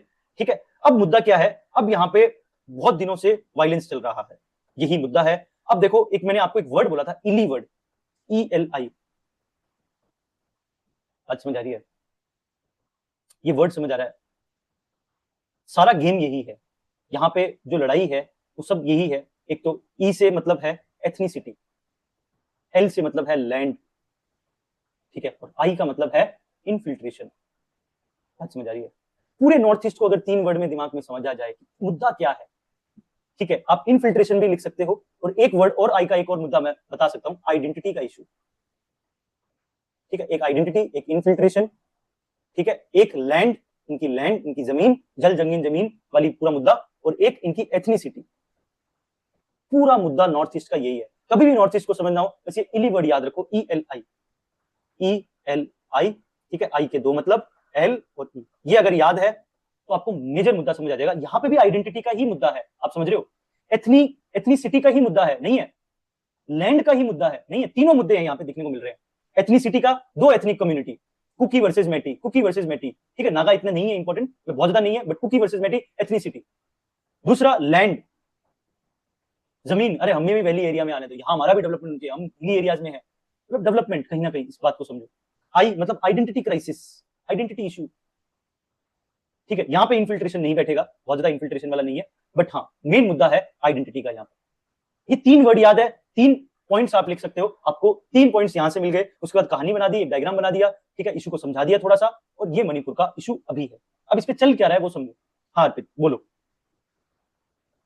भैया ये जो रिजर्वेशन का मुद्दा है, मतलब लाइक इनके बीच में कॉन्फ्लिक्ट क्यों है, मुझे ये नहीं समझ में आया। मतलब लाइक कुकी और इनके बीच में, क्योंकि एसटी का रिजर्वेशन अगर मिलता है, हम्म अगर मतलब मेथी को मिलता भी है, तो मतलब वो तो सेंट्रल गवर्नमेंट के परव्यू के अंडर आएगा। मतलब हम्म सेंट्रल गवर्नमेंट में जो भी लाइक वो होंगे उनके लिए मतलब लाइक रिजर्वेशन होगा, तो इनके बीच हम्म में कॉन्फ्लिक्ट क्यों हो रहा है? और इनकी, रिप्रेजेंटेशन, हाँ बोलो। मतलब रिप्रेजेंटेशन कहाँ हो रहा है, मुझे ये नहीं समझ में आ रहा है कि रिप्रेजेंट क्या स्टेट जो असेंबली है उसमें रिप्रेजेंटेशन के लिए लड़ाई हो रही है? अगर सेंट्रल के लिए लड़ाई हो रही है तो लड़ाई क्यों हो रही है? नहीं देखो, सेंटर स्टेट वाला तुम उसको इतना मतलब वो मत समझो। सिंपल लैंग्वेज में समझो कि शेड्यूल्ड ट्राइब का स्टेटस का मतलब क्या है, एसटी का स्टेटस। एसटी का स्टेटस अगर मिलता है, ठीक है, अगर वहां पे खुद स्टेट गवर्नमेंट भी जो है रिकॉग्नाइज कर दे कि हाँ भाई ये एसटी है, ठीक है, यहाँ की एसटी है, ठीक है, और सेंट्रल गवर्नमेंट में मिल जाए कि हाँ भाई एसटी है, वो स्टेट सेंटर वाला तो मत ही दिमाग में मत रखो ज्यादा, बस इतना दिमाग में रखो कि एसटी का स्टेटस है। अब वो स्टेट सेंटर दोनों में मान लो, चलो ठीक है, मेन मुद्दा इतना समझो। होता क्या है कि मान लो अगर 3 शेड्यूल ट्राइब है, मान लो कि ये कोटा है पूरे शेड्यूल ट्राइब का, बात समझ आ रही है, कोई भी चीज का, अब इसमें तुम पॉलिटिकल ले लो, ठीक है, एजुकेशन में ले लो, ठीक है, या फिर कहीं और कोई भी जगह पे जहां जहां कोटा हो सकता है, ठीक है, ये इतना पूरा कोटा, ये इतना चंक है, इस चंक में से एक निवाला देना पड़ेगा। मुद्दा ये है इनका रिप्रेजेंटेशन फिर कम हो जाएगा क्योंकि इनकी मेजोरिटी ज्यादा है, बात समझ आ रही है। जब ये भी शेड्यूल ट्राइब में हो जाएंगे, तीनों इक्वल पे आ जाएंगे, बात समझ आ रही है, तीनों इक्वलिटी पे, बात समझ आ रही है। कोई हिली एरिया के अंदर रह के भी उसको कोई ज्यादा जो है स्पेशल कुछ भी नहीं है, बात समझ आ रही है। आज देखो तुम यूपी और उत्तराखंड को समझो, उत्तराखंड क्यों अलग हुआ, बिकॉज वो हिली एरिया में था, रिमोट एरिया है, ठीक है, इकोनॉमिक बैकवर्डनेस है due to the hilly area, remote areas, ठीक है, इसलिए वो अलग हुआ। इसलिए आज वहां पे जो स्कीम्स होती है तो 90-10 के रेशियो में चलती है, बट यूपी में तो नहीं चलती ऐसी, यहाँ पे तो 60-40 का चलता है, सेंटर जो है वो 40 करेगा, 60 स्टेट पैसे लगाएंगे, बट यहाँ तो नहीं चलता, यूके में, उत्तराखंड में तो नहीं चलता। मेरा कहने का मतलब है कि जो हिली एरिया है वहां पे डेवलपमेंट अपॉर्चुनिटीज बहुत कम है, बात समझ आ रही है। वो कह रहे हैं कि जब तीनों ही इक्वल हो जाएंगे, बात समझ आ रही है, तो हमें अलग से क्या मिला, बीइंग हम हिली एरियाज के इनहेबिटेंट्स है, बट हमें उसका तो कुछ भी फायदा नहीं मिला, बात समझ आ रही है। ये इशू समझ आ रहा है तुम्हें अर्पित, उनको वो फायदा नहीं मिल रहा, उस हिली एरिया का रहने का कोई फायदा नहीं है।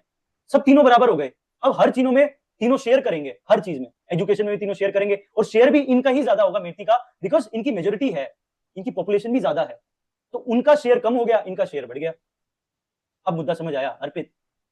स्टेट सेंटर मत दिमाग लगाओ, तुम कंफ्यूज हो गए फालतू, भाई कहीं भी हो, दोनों में हो मान लो, बट मेन है शेयर, शेयर उनका निवाला जा रहा है, ये बात समझ आ रही है, उनका निवाला जा रहा है, सबसे बड़ा मुद्दा, और इसी की पूरी लड़ाई है, ये निवाला नहीं जाना चाहिए। नीति तो पहले से ही डेवलप्ड है, उनको क्या जरूरत है शेड्यूल ट्राइब का, उनका कहना है, बात समझ आई। अब ठीक है, कौन सही है कौन गलत है वो बात की बात है, बट बीच में अकॉर्ड होगा, ठीक है। तो 1970s में people liberation army, PLA, and revolutionary people's front, ठीक है, ये इंडिपेंडेंस चाहते थे, तो इंडिपेंडेंस वाला मुद्दा तो सब जगह ही है, कॉमन है। पहले तो मुद्दा ये इंडिपेंडेंस का, हमें अलग कर दो, फिर ये पीस अकॉर्ड अकॉर्ड अकॉर्ड वाले पंगे शुरू हुए हैं, उससे पहले तो इंडिपेंडेंस थे। तो यहाँ पे ये पीएलए जो है, आरपीएफ है, ये सब भी जो है वो टेररिस्ट ऑर्गेनाइजेशन है, समझो। तो ये मणिपुर का है। फिर 2015 में मोदी जी आए, उसके बाद पीस अकॉर्ड हुआ, ठीक है, साइन एनएससीएन जो यहाँ का लोकल जो ग्रुप है उसके साथ हुआ। फिर 2022-23 में एथनिक वायलेंस शुरू हुई, मेटी वर्सेस कुकी ट्राइबल कम्युनिटी, जो मैंने पूरी अभी डिस्कस कर ली है। अब क्या चल रहा है आज current state, ongoing peace accord, अब बहुत जल्दी, अब मोदी जी जा रहे हैं, उससे पहले पहले सब पीस अकॉर्ड और सब शांति हो जाएगी, सब सेटलमेंट हो चुका है, कोई दिक्कत नहीं, आप समझिए ये बात समझ आई। अब हम थोड़ा सा देख लेते हैं, 2-4-5 दिन में 13 तारीख को जा रहे हैं मोदी जी, 13 सितंबर को, उससे पहले मोदी जी तभी जाते हैं जब जहां पे क्रेडिट लेने जाना हो, ये सर नो, ये बात समझ आई। मोदी जैसे खाली खाली नहीं जाएंगे, तुम समझो, इतने वायलेंस हुआ हो रहा, उस टाइम नहीं जाना, हमें अभी जाना है, क्योंकि अब क्रेडिट मिलेगा, अब वहां पे कि हाँ अब शांति आ गई है, ठीक है, बात समझ आई। तो वो एक है, और ये तो यार इतना तो पॉलिटिकल जो है, कोई भी लीडर हो वो इतना तो यार, इतनी तो चाहत होगी ना, बात समझो। राजीव गांधी ने भी अकॉर्ड करवाया है, साइन करवाया है, ठीक है, क्रेडिट उनको मिलता है, आज भी मिलता है, तो अब मोदी जी को क्रेडिट जो है वो मिल रहा है। ये मैं नहीं कह रहा, ये ऑपोजिशन कह रहा है, ठीक है, ये मेरे शब्द नहीं है। क्लियर, समझ आई बात, ठीक है, चलो, ठीक है, पीस अकॉर्ड साइन बिटवीन, ये हो गया, और ethnic violence and ongoing peace accord अब साइन होगा। अब 13 सितंबर का इंतजार है, तब तक सब शांति हो जाएगी एकदम बढ़िया, मणिपुर एकदम वो स्विट्जरलैंड से भी आगे जाएगा, अब तुम टेंशन मत लो, ठीक है। 13 तारीख आने दो, 13 सितंबर का वेट करो जस्ट। क्लियर, चलो नेक्स्ट है नागालैंड। नागालैंड का क्या मुद्दा है, नागालैंड बहुत सिंपल है, बस इतना ही दिमाग में रखना है कि मेन इनकी 1980s में मांग थी, उससे पहले नागालैंड को स्टेटहुड मिल गया था, आपको पता है 1963 में, हमने पहले ही डिस्कस कर लिया है, ठीक है। उसके बाद इनकी थोड़ी सी और ज्यादा मांग होगी, नागालिम, ग्रेट नागालिम, नागालिम मतलब अलग कंट्री बनानी है, ठीक है, तो ये अलग कंट्री वाला सिलसिला तो सब जगह ही चलेगा, ठीक है, लगभग। तो ये नागालिम जो है वो एक मुद्दा है। उसके बाद 2015 के अंदर इनके साथ भी पीस अकॉर्ड जो है वो साइन कर लिया गया है, ठीक है। नागालैंड में बस इतना समझो कि यहाँ पे हिली एरियाज है, बहुत ज्यादा यूनिक कल्चर है, अगर मैं सब में बात करूं, सभी स्टेट में सबसे ज्यादा अगर किसी में यूनिक कल्चर, ट्राइबल एरिया, ठीक है, वो है नागालैंड में। बट एक चीज और हमेशा याद रखना कि यहाँ पे क्रिश्चियन मिशनरीज का भी बहुत रोल है, जब नागालैंड बहुत बैकवर्ड इन सेंस था, तो उसके में अगर वापस उसको फॉरवर्ड लाने में क्रिश्चियन मिशनरीज का बहुत बड़ा रोल है, बट उसमें भी वो कन्वर्जन बहुत बड़ा इशू है, ठीक है, वो है, बट उसका कुछ कह नहीं सकते, बहुत लंबा चौड़ा, ठीक है, वो शायद हो सकता है उनकी स्व इच्छा हो, जो भी है, बट जो भी है, बट इतना दिमाग में रखना है, नागालैंड, ग्रेटर नागालैंड, ठीक है, वो एक इशू, और 2015 में पीस अकॉर्ड। तो 2015 में दो जगह पे पीस अकॉर्ड अभी तक हमने डिस्कस किया है, एक तो नागमणि मतलब नाग, और एक मणि। नागमणि याद रखो, नागमणि, नागमणि किसने पहनी? मोदी जी ने। नागमणि किसने पहनी? मोदी जी ने। कब पहनी? 2015 में। बस इतना याद रखो, ये लाइन याद रखोगे, दो जगह याद रखेगा कि ये नागमणि, नागालैंड और मणिपुर के जो पीस अकॉर्ड है वो मोदी जी के टाइम पे हुए हैं। असम का पीस अकॉर्ड राजीव गांधी के टाइम हुआ है। ठीक है, तो ये नागमणि मोदी जी ने पहनी। अब देखते हैं कुछ उसके अलावा, नागमणि के अलावा भी कुछ पहना है क्या मोदी जी ने। अदर स्टेट्स की बात करते हैं थोड़ी सी। नेक्स्ट मिजोरम। मिजोरम के बारे में मैंने बोला 94% लिटरेसी। ठीक है, स्विट्जरलैंड इसे बनना है ईस्ट का, और काफी ज्यादा प्रोग्रेसिव स्टेट है। इसमें भी इंसर्जेंसी आई थी, बट 1986 के बाद शांत है। मिजोरम में अकॉर्ड साइन हुआ था, ये राजीव गांधी जी के पास है, ये क्रेडिट राजीव गांधी जी को जाएगा। ठीक है, Mizoram accord sign ending insurgency, वहां पे इंसर्जेंसी एंड हो गई 86 में, काम पक्का। उसके बाद कभी मिजोरम का कोई बहुत लंबा चौड़ा मुद्दा नहीं उठा। ठीक है, मिजो नेशनल फ्रंट, इसमें लाल डेंगा का नाम आता है। ठीक है, स्टोरी पढ़ोगे थोड़ा बहुत है, बाकी अपने काम की नहीं है। लाल डेंगा ने मिजो के लिए, मिजोरम के लिए Mizo front, Mizo national front, इन्होंने उस समय जो है काफी ज्यादा मूवमेंट प्रोटेस्ट चले। उसके बाद लाल डेंगा ने जो है, उसके बाद जो है काफी ज्यादा अकॉर्ड साइन हो गया राजीव गांधी के टाइम। उसके बाद शांति है, उसके बाद से अभी भी शांति ही है, बहुत ज्यादा लंबा चौड़ा कोई मुद्दा नहीं है। क्लियर, इतना याद रखना मिजोरम के बारे में, दो ही लाइन। अब आ जाओ त्रिपुरा। त्रिपुरा में कुछ नहीं है, बस इतना याद रखनी है दो बात। अरे भाई, त्रिपुरा का भी मोदी जी को जो है वो क्रेडिट देना है अपने को। ठीक है, तो एक नागमणि के साथ अब क्या आ गया? त्रिपुरा। ठीक है, त्रिपुरा, त्रिपुरा का भी मोदी जी को जो है वो क्रेडिट जाएगा। ठीक है, बात नहीं, थोड़ा मोदी जी का शायद काम कच्चा है, मुझे ऐसा लग रहा है कि मणिपुर में पीस अकॉर्ड साइन करवाने के बाद ही 15 में 25 में फिर पीस अकॉर्ड साइन करवाएंगे मोदी जी। ठीक है, राजीव गांधी ने 86 में जो पीस अकॉर्ड साइन किया उसके बाद कोई जरूरत नहीं पड़ी। बात समझ आ रही है? तो इस बार शायद उम्मीद करेंगे काम पक्का होगा। ये जस्ट याद करने के लिए, ठीक है, एक सटायर है, एक वो है कॉमेडी है, जिससे हमें याद रहे चीजें। ठीक है, एक कहानी रूप में थोड़ा सा मजाक हो जाएगा तो याद रहेगा कि देखो मोदी जी का काम थोड़ा सा कच्चा है। 15 में पीस अकॉर्ड साइन करवाया मणिपुर में, अब 25 में वापस करवाएंगे। ठीक है, उससे पहले राजीव गांधी ने 86 में मिजोरम में करवाया, वहां पे डेवलपमेंट हो गया, इंसर्जेंसी खत्म हो गई, सब कुछ हो गया, शांति हो गई। उसके बाद कभी मुद्दा आया नहीं। राहुल गांधी को मौका मिलेगा, राजीव गांधी का मौका आगे, अब शायद राहुल गांधी को मिले, और शायद राहुल गांधी ना मरे तो कभी मुद्दा उठे ही ना। आज समझ आ रही है? क्लियर, याद रहेगा मिजोरम की कहानी। और त्रिपुरा, त्रिपुरा में कुछ नहीं है, ये एनएलएफटी और ATTF become active demanding succession. तो त्रिपुरा में भी सक्सेशन की मांग उठी, वही सेम मुद्दा है, अलग मांग। ठीक है, उसके बाद पीस अकॉर्ड साइन हो गया, उसके बाद बढ़िया है। हाँ, त्रिपुरा में एक आपको याद रखना है, यहाँ पे ब्रू रिफ्यूजी क्राइसिस है। न्यूज़पेपर में आई दिन ब्रू फिर भी न्यूज में आता है कई बार। ब्रू कम्युनिटी है, ब्रू कम्युनिटी थाईलैंड और लाओस की है, हिंदू कम्युनिटी है, हिंदुइज्म को फॉलो करते हैं। ये ब्रू कम्युनिटी जो है, ये इन्फिल्ट्रेशन है त्रिपुरा के अंदर, एक फिर भी इशू है ब्रू रिफ्यूजी का। ये एक इशू आपको लिखना है अपने आंसर में, ब्रू। ठीक है, ब्रू कॉफी, ठीक है, ब्रू कॉफी पी रहे हैं कौन? त्रिपुरा। त्रिपुरा में ब्रू कॉफी पी जा रही है। क्लियर, याद रखना बात। उसके बाद मेघालय। मेघालय में गारो के अंदर पंगा है, गारो खासी जयंतिया, आपको भी पता है ये मेघालय, तो गारो खासी जयंतिया। ठीक है, गारो खासी जयंतिया, इसमें जो ये पहले वाला है ना, ये गारो, इसमें दिक्कत है थोड़ी सी। ठीक है, बाकी खासी वासी तो सब ठीक है, इनकी कोई खासी वासी नहीं आ रही। बाकी गारो को थोड़ी सी प्रॉब्लम है, इतना याद रखना, गारो में थोड़ा सा दिक्कत है। Garo National Liberation Army form seeking separate Garo state. ये कह रहे हैं हमें सेपरेट कर दो भाई, गारो अलग। तो फिर वो खासी जयंतिया कह रहे हैं कि यार अपना तो नाम चल रहा है यार, अपने को तीनों को एक साथ नाम लिया जा रहा है, गारो खासी जयंतिया, ऐसे कैसे हमें छोड़ के चला जाएगा है गारो। ठीक है, बहुत खासी ने मनाया, जयंतिया ने मनाया, तो बाद में लास्ट में मान गए कि चल ठीक है यार, अपने तीनों को शुरू से ही नाम तीनों का साथ में लिया गया है। जब भी ज्योग्राफी कोई बच्चा पढ़ता है तो गारो खासी जयंतिया बोलते हैं, तो यार ऐसे अच्छा नहीं लगेगा कि गारो अलग बोलेंगे, खासी जयंतिया, तो खासी को थोड़ी दिक्कत हो गई। बात समझ आ रही? थोड़ा सा गारो के पास रहती थी तो थोड़ा सा उसको दिक्कत हुई कि यार गारो ऐसे कैसे अलग हो जाएगा। बात समझ आई? तो गारो खासी जयंतिया। क्लियर है ये बात? कोई डाउट? ठीक है, तो फिर कभी गारो, फिर गारो ने कहा कि मैं खासी के साथ ही रहूंगा। ठीक है, चलो, तो मेघालय में गारो नेशनल आर्मी, गारो स्टेट की मांग थी, फिर जीएनएलए डिसबैंडेड, इसको डिसबैंड कर दिया, और आफ्टर सरेंडर्स एंड रीएबिलिशन, इनको सरेंडर पॉलिसी रीएबिलिशन से सेट कर लिया। मेघालय भी अब ठीक है, कोई दिक्कत नहीं है। क्लियर, जो भी मुद्दा है वो गारो का है। ठीक है, क्लियर। अब है अरुणाचल प्रदेश। अरुणाचल प्रदेश का जो है मुद्दा थोड़ा सा अलग है, चलो इसको थोड़ा सा डिस्कस कर लेते हैं। Arunachal dragon force. ड्रैगन कहां का साइन है भाई बताओ? ड्रैगन किसे बोलते हैं हम? ठीक है, आए दिन न्यूज़पेपर में भी आता है ड्रैगन। चाइना। ठीक है, चाइना, यस। ड्रैगन हम यूज करते हैं चाइना के लिए, बात समझ आ रही है? एलिफेंट करते हैं इंडिया के लिए। सो ड्रैगन एलिफेंट रिलेशन, ठीक है, इस टाइप के न्यूज में आते रहते हैं चाइना इंडिया के लिए। तो ड्रैगन हमेशा चाइना को बोला जाता है, चाइना को रिप्रेजेंट किया जाता है ड्रैगन से। अब आप समझ लो कि अरुणाचल ये ड्रैगन फोर्स, इसका मतलब क्या है? ये कहां से इन्फ्लुएंस्ड है? नाम से ही पता चल रहा है। इनको भड़काया किसने है? ये ड्रैगन फोर्स ने, चाइना ने। ऑब्वियस, अब रटने की जरूरत है इसको? कुछ नहीं है, कुछ भी रटने की जरूरत नहीं है, सब कुछ कॉन्टेक्चुअल है। अरुणाचल ड्रैगन फोर्स याद रहे तो बढ़िया, नहीं रहे तो कोई दिक्कत नहीं। अरुणाचल ड्रैगन करके कोई ग्रुप है, ठीक है, आगे ग्रुप लगा दो, मिलिटेंसी लगा दो, जो लगाना है लगा देना अपने हिसाब से, ठीक है। फोर्स याद रहे तो बढ़िया बात है, ठीक है। अरुणाचल ड्रैगन फोर्स ये इंडिपेंडेंट सॉवरेन स्टेट चाह रहे थे, ठीक है। और अरुणाचल का आपको एरिया पता भी है, चाइना जो तवांग वैली है, ठीक है। तवांग वैली में आपको पता होगा कि जो बुद्धिस्ट है मोनेस्ट्री है, बहुत बड़ी जो बुद्धिस्ट मोनेस्ट्री है, और वहां पे तवांग वैली में है। तो ये पूरा जो है तवांग वैली में तो एक तरफ चाइना है। और वैसे बताऊं तो इन जनरल पूरा चाइना जो है अरुणाचल प्रदेश को ही अपना हिस्सा मानता है, उसके मैप में जो है अरुणाचल प्रदेश पहले से ही हिस्सा है, क्लियर। तो अरुणाचल प्रदेश चाइना का पार्ट, और वहां पे ऐसी कोई ड्रैगन फोर्स है जो इंडिपेंडेंट सॉवरेन स्टेट की बात करती है।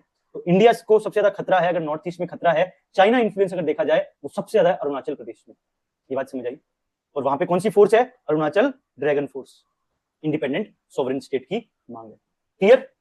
अब सारे स्टेट को एक बार जस्ट दिमाग में रखो, ठीक है। दो दो चार चार लाइन सबके बारे में बताओ। अब मुझे फटाफट कमेंट बॉक्स में बताओ, ब्रू रिफ्यूजी क्राइसिस किस स्टेट में है? फटाफट comment box. Bru refugee crisis Tripura में है। तीन कौन कौन से स्टेट है जहां पे 2015 में मोदी जी ने पीस अकॉर्ड साइन करवाए? वो तीन स्टेट के नाम बताओ। नागमणि और त्रिपुरा, ठीक है। त्रिपुरा, नागमणि, ठीक है, very good very good very good. अब तीसरा क्वेश्चन मुझे ये बताओ, कौन सा स्टेट है जो काफी डेवलप्ड स्टेट है अमंग दीज 7, ठीक है, और उसका जो है पीस अकॉर्ड कब साइन करवाया गया? यस, मिजोरम। और उसका पीस अकॉर्ड कब साइन हुआ? 1986 under Rajiv Gandhi government, clear. उसके अलावा नागालिम जो मांग है, चलो ठीक है, वो तो क्लियर है, नागालिम नागालैंड से पता चल रहा है, इतना कोई क्वेश्चन कुछ है नहीं, बस मेन मेन इतनी बातें याद रखो, ठीक है। इनफिल्ट्रेशन का इशू लगभग सब जगह है। बंगाली मुस्लिम का कहां पे है? असम, ठीक है, Assam, clear, fine with this, चलो भाई, बढ़िया बढ़िया बढ़िया, ठीक है। मोटा मोटा आपको सब स्टेट का थोड़ा थोड़ा पता चल गया, हल्का हल्का। बाकी करंट अफेयर से धीरे धीरे धीरे कोई बात मुद्दा आएगा तो ऐड ऑन करते रहना, बाकी इतना मुद्दा लिख दोगे बहुत है, मोर देन इनफ, ठीक है। अब इसके कौन कौन से फैक्टर्स रिस्पॉन्सिबल है ये इंसर्जेंसी जो नॉर्थ ईस्ट में देखी जा रही है? सिंपल है, अब आपको लेफ्ट विंग और ये सब समझ आ गए तो आपकी बहुत बड़ी कहानी नहीं है, जस्ट मैं आपको यहाँ पे रीड करके बताता हूँ, कुछ एग्जांपल भी यहाँ पे दिए हुए एज इट इज बना सकते हो। सबसे पहले हिस्टोरिकल ग्रीवांसेस है रिलेटेड टू लैंड राइट्स, मैंने आपको पहले इली बता दिया है, ये इली याद रखना यार, कोई दिक्कत नहीं है, पॉइंट्स बन जाएंगे हर जगह, ठीक है। हिस्टोरिकल ग्रीवेंसेस है related to land rights, cultural identity and autonomy, ठीक है। ऑटोनॉमी की मांग, कल्चरल आइडेंटिटी, लैंड राइट्स, ये सब, ठीक है। एग्जांपल है NDFB for foreign sovereign Bodoland, ठीक है। ये कुछ थोड़े से नाम याद रखने पड़ेंगे हल्के फुल्के, ठीक है। बोडोलैंड की मांग है, एनएससीएन ग्रेटर नागालैंड की या ग्रेटर नागालैंड की मांग करते हैं, ये सब कुछ एग्जांपल है। आपको अलग अलग स्टेट से बस हिस्टोरिकल फैक्टर में एग्जांपल देने हैं, क्लियर। नेक्स्ट है ethnic and tribal diversity leading to conflict and demands for the separate states, जैसे उल्फा मांग कर रहा है इंडिपेंडेंट स्टेट की for the marginalised indigenous Assamese, ठीक है। सब डिस्कस किया हुआ है, बस आपको याद रखना है ethnic tribal, historical grievances related to land rights, उसका socio economic under development due to the geographical terrain, ठीक है। एलिनेशन, फ्रस्ट्रेशन क्रिएट होता है जिसके कारण, ठीक है। Poor governance, corruption, political manipulation होता है, ठीक है। Interstate border dispute since 1960s, ठीक है, बॉर्डर डिस्प्यूट भी है। इसके अलावा sense of isolation from new Delhi and merger representation, ठीक है। उसके बाद militarisation and human right abuses fuelling violence cycles, human right violation आपने देखे हैं मणिपुर में कितने हुए हैं, कैसे जो है वहां पे ह्यूमन राइट वायलेशन हुआ है। उसमें सबसे ज्यादा नाम असम राइफल्स, अगर याद आ रहा है, असम राइफल्स न्यूज में रहा है, असम राइफल्स के द्वारा काफी ज्यादा ह्यूमन राइट वायलेशन हुआ है। उसके अलावा भी काफी जो है गवर्नेंस इशू है, यूज कर सकते हो। उसके बाद foreign national supporting insurgent for the strategic gains, ठीक है। जैसे अभी हमने एक ड्रैगन का एग्जांपल देखा, ठीक है, उसको यूज कर सकते हो अरुणाचल प्रदेश में, ठीक है। जो पढ़ो बस उसी को याद कर लो, यूज कर लो। बांग्लादेश, म्यांमार में भी ऐसे ग्रुप्स है, उल्फा, ये सब बाहर से जो है म्यांमार और बांग्लादेश जैसे कंट्रीज करती है। उसके अलावा ये ड्रैगन वाला, अरुणाचल वाला, ये भी एग्जांपल है। पोरस इंटरनेशनल बॉर्डर है एनेबलिंग इलीगल माइग्रेशन, ठीक है। पोरस है बॉर्डर, ठीक है, काफी ज्यादा पोरस है। जैसे बांग्लादेश का देखो, है क्या बांग्लादेश वाले में? बॉर्डर ही नहीं है, पूरा वो एरिया तुम देखो, वो सुंदरबन डेल्टा वाला एरिया है, डेल्टिक रीजन है, मार्शी लैंड है, ठीक है, कीचड़ है, कीचड़ से होके आ जाते हैं, ठीक है। वहां क्या फेंसिंग करेंगे? समझ आ रही है बात? बाकी पोरस बॉर्डर है, काफी ज्यादा हिली टेरेन है, वो भी एक इशू है। ड्रग ट्रैफिकिंग, आर्म्स स्मगलिंग, इसके बारे में आगे हम नार्को टेररिज्म या जब ऑर्गेनाइज क्राइम करेंगे उसमें भी मैं आपको भी बता देता हूं। गोल्डन ट्राइंगल नाम सुना है? म्यांमार, थाईलैंड, लाओस, ठीक है। म्यांमार, थाईलैंड, लाओस, ठीक है, ये हब है गोल्डन ट्राइंगल का, किस चीज का? ड्रग्स का। बात समझ आ रही है? ड्रग्स, यहाँ पे बहुत ज्यादा जो है वीड, पॉपीज, ये सब की कल्टीवेशन होती है, मैन्युफैक्चरिंग होती है, ठीक है। और ये एक बहुत बड़ा एरिया है ड्रग मैन्युफैक्चरिंग का, ड्रग स्मगलिंग का, ड्रग्स का, ड्रग ट्रैफिकिंग का, ठीक है। ये सब एक गोल्डन ट्राइंगल बोलते हैं, गोल्डन ट्राइंगल को यूज कर सकते हो। आगे हम इस पर थोड़ा डिस्कस करेंगे, बट अभी से बता रहा हूँ, इसको कनेक्ट करना है गोल्डन ट्राइंगल से। ये रहा एग्जांपल आ गया, proximity to the golden triangle facilitating drug smuggling. Clear, fine with this?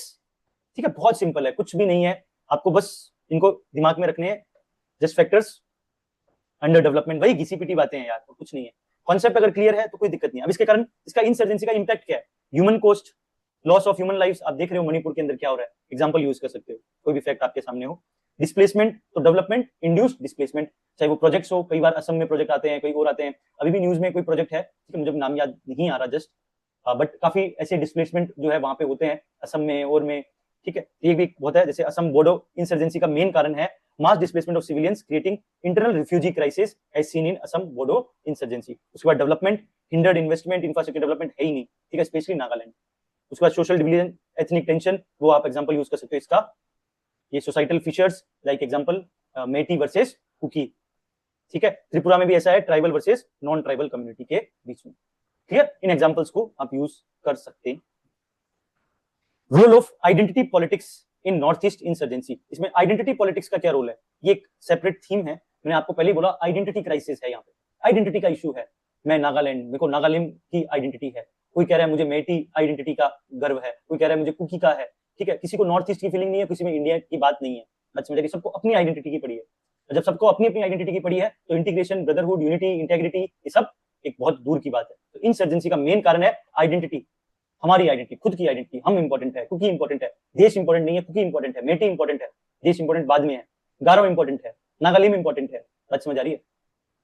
Clear है? ये आइडेंटिटी आपको नॉर्थ एरिया में इतनी ज्यादा नहीं दिखेगी। तो ऐसा देखा है राजस्थानी आइडेंटिटी, ठीक है, यूपी आइडेंटिटी, ऐसी कोई बात होती है क्या? है ही नहीं। बट वहां पे है आइडेंटिटी क्राइसिस, आइडेंटिटी इशू सबसे बड़ा है, इसको याद रखना हमेशा। कल्चर, कल्चरल आइडेंटिटी प्रिजर्वेशन, अपने कल्चर से बहुत लगाव है, आइडेंटिटी और कल्चर को ही अपना प्राइड मानते हैं। The regions rich ethnic and cultural diversity has led to strong collective identities, ठीक है। जब इतना एलिनेशन, आइसोलेशन होता है तो लोग एकजुट भी हो जाते हैं, ये आइडेंटिटी के लिए ही एकजुटता हो जाती है, अपने आप ब्रदरहुड आ जाता है। तो cultural diversity strong collective identity है, कलेक्टिव कॉन्शियस बहुत स्ट्रॉन्ग है। Naga people demanding homeland, ULFA Assamese identity के लिए मणिपुर, ठीक है, cultural autonomy, Mizo national front, अपनी कल्चरल डिस्टिंक्टनेस, ये हमने सब डिस्कस किया हुआ है, जस्ट मैं आपको एक्सप्लेन कर रहा हूं। उसके बाद आइडेंटिटी पॉलिटिक्स डायनेमिक्स, पॉलिटिक्स में भी है। ethnic identity by insurgent group representing specific community, demand for autonomy driven by desire to protect cultural heritage, manipulation by external actors, ठीक है, identity based grievances, alienation from broader national identity, intertribal conflict over resources, territory and politically power। मोटा मोटा identity crisis है, इतना याद रखो और कुछ भी दिमाग में नहीं रखो, ठीक है। इली को याद रखो, मेन मुद्दा है इली वाला ही है, बस इतना याद रखो। एथनिसिटी, लैंड, लेबर, लैंड जमीन, जल जगन जमीन, और आई मतलब आइडेंटिटी का इशू है और इनफिल्ट्रेशन का इशू है, यही है नॉर्थ ईस्ट। बस फाइन विद दिस? क्लियर? ठीक है, रटना कम है प्लीज, कुछ चीजें ही याद करनी है, बाकी दिमाग में इंटरनलाइज करना है ताकि दिमाग में ही आ जाए, उनको रटने के लिए अलग कोई जरूरत ना पड़े।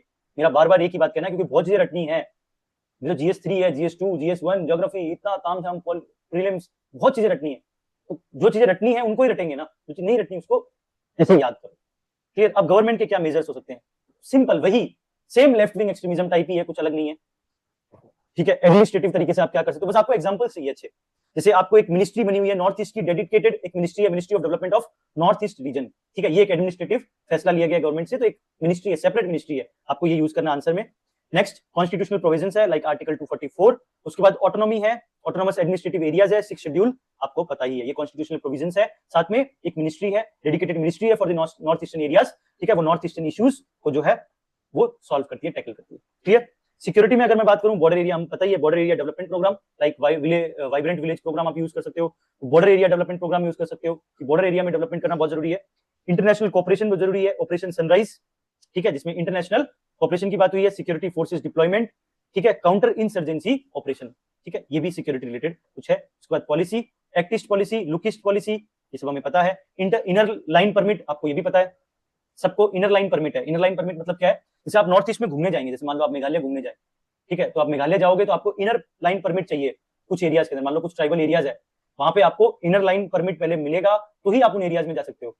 बात समझ आ रही है? ऐसे जितने भी ट्राइबल एरियाज है वहां पे आपको पहले इनर लाइन परमिट जो है उसके लिए जो भी आपके जो गाइड्स होते हैं और होते हैं वो सब इसकी व्यवस्था करते हैं, इनर लाइन परमिट, ठीक है। आप ऐसे ही कोई ट्राइबल एरिया में घुस नहीं सकते, ठीक है, आपको फ्रीडम ऑफ मूवमेंट वहां पे नहीं है, ठीक है, आपकी फ्रीडम ऑफ मूवमेंट रेस्ट्रिक्टेड है वहां पे, inner line permit tribal areas में स्पेशली, ठीक है, आप अंडमान जाओगे, लक्षद्वीप जाओगे, आप नॉर्थ ईस्ट में जाओगे, ठीक है, और उत्तराखंड हिमाचल में कुछ स्पेसिफिक ट्राइबल एरिया, तो वहां पे इनर लाइन परमिट की जरूरत होती है।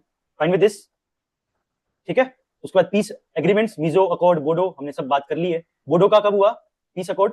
1993, ठीक है। मिजोरम का 1986, ठीक है। बाकी तीन 2015 वाले याद ही है हमें, नागमणि, त्रिपुरा। क्लियर? कुछ रटने की जरूरत नहीं है, सब रटा हुआ है, सब दिमाग में है, बस रिवाइज करने की जरूरत है, एक दो रिवाइज कर लेना, सब याद है। Development, north east rural livelihood project, ठीक है। नॉर्थ ईस्ट का रूरल आपको मैं बता देता हूँ, अराउंड 60 to 70% पॉपुलेशन पूरी नॉर्थ ईस्ट की रूरल एरिया में रहती है, तो रूरल डेवलपमेंट बहुत इंपॉर्टेंट है। इसमें आप और भी लिख सकते हो, मैं थोड़ा सा आपको और ज्यादा आपकी नॉलेज थोड़ा सा और ज्यादा वो करता हूँ कि आपको इसको किसके साथ कनेक्ट करना है। आपको अगर डेवलपमेंट करना है ना, नॉर्थ ईस्ट कैसा रीजन है? हिली टेरेन है और रूरल एरिया है, तो अब यहां से हम कहां से पॉइंट लेके आएंगे अपने आंसर में, बताओ फटाफट। दो लाइन बोली मैंने, एक तो हिली टेरेन है, दूसरा रूरल एरिया है, बताओ यहाँ पे सबसे इंपॉर्टेंट कहां पे डेवलपमेंट कर सकते हो? तुमने सब पढ़ा है ये। एग्रीकल्चर, एग्रीकल्चर, उसमें भी कौन सी? हॉर्टिकल्चर, सबसे इंपॉर्टेंट। आप हॉर्टिकल्चर करो, टेरेस फार्मिंग करो, ठीक है। इस टाइप के आप जो है सजेशन दे सकते हो डेवलपमेंट में। ज्यादा फोकस हमें नेशनल हॉर्टिकल्चर मिशन जो है उस पर करना चाहिए नॉर्थ ईस्ट एरिया के अंदर, ठीक है। हॉर्टिकल्चर, ठीक है, और टीज और बेवरेजेस, ये सब जो चीजें हैं वहां की यूनिक जो है ऑर्गेनिक फूड, इन सब पे फोकस करना चाहिए। ये फार्मिंग करेंगे तो उनके जो है डेवलपमेंट हो सकता है। आपको वहां से केस स्टडीज अगर कोई नॉर्थ ईस्ट की आती है दिमाग में, कभी न्यूज़पेपर में भी आती है, please jot down. Clear? Agriculture development सबसे इंपॉर्टेंट है यहाँ पे। मानता हूँ हिली एरिया है, तो हिली एरिया में हिली टाइप की जो टेरेन की जो एग्रीकल्चर है वो इंपॉर्टेंट है। Fine with this, north east industrial development scheme, skill development, education, health care initiative. Health care में कौन सी, यहाँ पे कौन सी चलेगी? रिमोट एरिया है तो कौन सी चलेगी हेल्थ एरिया के अंदर? एग्जाम्पल, टेलीमेडिसिन, सुना है क्या? टेलीमेडिसिन, वीडियो, ठीक है। ये रिमोट एरियाज के लिए टेलीमेडिसिन है कि आपको अगर मान लो इशू है, आप हॉस्पिटल नहीं जा सकते, छोटे मोटे इश्यूज जो है वीडियो कॉल पे सॉल्व हो जाएंगे, उसको बोलते हैं टेलीमेडिसिन, ठीक है। हेल्थ केयर इनिशिएटिव, ये सब रिमोट एरियाज के लिए। क्लियर? इसको यूज कर सकते हो। टूरिज्म प्रमोशन, आपको पता ही है टूरिज्म, तो आप स्विट्जरलैंड वाला एग्जांपल लिख सकते हो कि हमें ईस्ट का स्विट्जरलैंड डेवलप करना चाहिए मिजोरम को, ठीक है। ये बस है, बस आपको यूज करने आंसर के अंदर। जो जो मैंने बातें बोली है ना उनको यूज करना। मैंने एक भी बात बकवास नहीं बोली, एक भी बात, सिंगल बात भी वही बोली है जो आंसर में लिख सकते हो, उसके अलावा कुछ भी नहीं बोला। बात समझ आ रही है? Please focus on that part only, वही लिखना है और वही काम आएगा। उसके बाद infrastructure, Kaladan multi modern transit project, सुना होगा कालादान प्रोजेक्ट के बारे में। कालादान म्यांमार में है, सितवे पोर्ट, सुना है क्या? सितवे पोर्ट, म्यांमार, ठीक है। कालादान प्रोजेक्ट क्या है? ये मल्टी मॉडल प्रोजेक्ट है, इसके बारे में थोड़ा सा हल्का सा बता देते हैं, ठीक है। म्यांमार को इंडिया के साथ कनेक्ट करेगा, ठीक है। इंडिया में कोलकाता, ठीक है, और एक एरिया और है शायद, एक रीजन और है। सितवे पोर्ट इधर है, इधर कोलकाता है और इधर एक और है, शायद त्रिपुरा है, त्रिपुरा या मिजोरम है। ये ऐसे कनेक्शन होगा, एक ट्रायंगल कनेक्शन होगा, इसको बोलते हैं Kaladan multi modal transit project, ठीक है। तो ये कनेक्ट करेगा कहीं ना कहीं, बहुत अच्छा कनेक्शन करेगा कोलकाता। तो कोलकाता आपको पहले ही पता है कि थोड़ा डेवलप्ड है, ठीक है। यहां से म्यांमार से इधर नॉर्थ ईस्ट कनेक्शन बैठ गया, ठीक है। तो कालादान मल्टी मॉडल प्रोजेक्ट को मिजोरम है, यस, ठीक है, मिजोरम, ठीक है। सितवे पोर्ट से मिजोरम और इधर से कोलकाता, ये तीन ट्रायंगल बनेगा, इसे बोलते हैं कालादान मल्टी मॉडल प्रोजेक्ट। आपके आंसर्स में मस्ट आना चाहिए। उसका north east special infrastructure development scheme है, पीएम डिवाइन और होलिस्टिक डेवलपमेंट, ये सब कुछ आप यूज कर सकते हो। क्लियर? बेसिकली बस थोड़ा थोड़ा याद कर लो, ये चीजें थोड़ी रटने वाली है, हल्की फुल्की रट लेना बस। अब काउंटर इंसर्जेंसी में क्या कर सकते हैं, ठीक है। कुछ ऑपरेशंस है, एक दो के नाम याद कर लेना। एक तो है ऑपरेशन ऑल क्लियर, ठीक है, इंडियन आर्मी का है, to flush out ULFA militant from Bhutan, ठीक है। ये उल्फा मिलिटेंट जो भूटान से हैं उनको फ्लश आउट करना है, ठीक है। ऑपरेशन ऑल क्लियर याद रखना, इंडियन आर्मी का है। Operation Bajrang, carried out Nagaland to counter Naga insurgent group, ठीक है। एक है ऑपरेशन राइनो असम के अंदर है। राइनोज कहां पे है? असम में है, तो असम के लिए होगा ये भी। असम में कौन है जिसको हमें भगाना है? उल्फा, तो उल्फा के लिए ही होगा। Launch in early 1999 to track down ULFA in Assam, ऐसे याद करना, कड़ियां जुड़ेगी तो याद रहेगी। बात समझ आई? रटने की कोई जरूरत नहीं है। राइनो असम, एंड असम में किसको भगाना है? उल्फा को, खत्म। सबसे इंपॉर्टेंट हमें करना है ये चीज, परसेप्शन मैनेजमेंट, सबसे इंपॉर्टेंट, क्योंकि लेफ्ट विंग एक्सट्रीमिज्म में भी ये इशू है, नॉर्थ ईस्ट में थोड़ा सा परसेप्शन ज्यादा है, क्योंकि आप भी देखते हो नॉर्थ इंडिया के अंदर जब नॉर्थ ईस्ट के लोग आते हैं तो उनके साथ थोड़ा इल ट्रीट होता है, अब्यूजिव लैंग्वेज, इल ट्रीटमेंट होता है, उनको जो है टीज किया जाता है, इस टाइप के। तो एक परसेप्शन मैनेजमेंट पे काम करना बहुत जरूरी है। सोशल मीडिया का यूज कर सकते हैं, social media online engagement to address public concern, highlighting successful reintegration to former insurgent and cultural and educational exchange program promoting national unity, ये आपका कर सकते हैं। तो ये हमने वैसे ही बात की है नॉर्थ ईस्ट लेफ्ट विंग में भी कि ट्राइबल एरिया के साथ एक्सचेंज प्रोग्राम होने चाहिए, वैसे ही यहाँ पे एक्सचेंज प्रोग्राम। अब यहाँ पे भी वही सेम यूज कर सकते हो, लोकल पीस एम्बेसडर, ठीक है, इस टाइप के कुछ भी वो सेम बैठेंगे, हटने नहीं है एक जगह पे, बस फिक्स दिमाग में रखो। मैं इस तरीके से एक स्ट्रक्चर अपना बना के रखो, जब आप सारे टॉपिक पढ़ लोगे उसके बाद अपना एक स्ट्रक्चर फाइनल कर लेना, जो भी आ जाए मेरे को लिखनी बातें इस तरीके से ही है, मैं इस तरीके से सोचूंगा, सबके लिए अलग अलग मत सोचना प्लीज।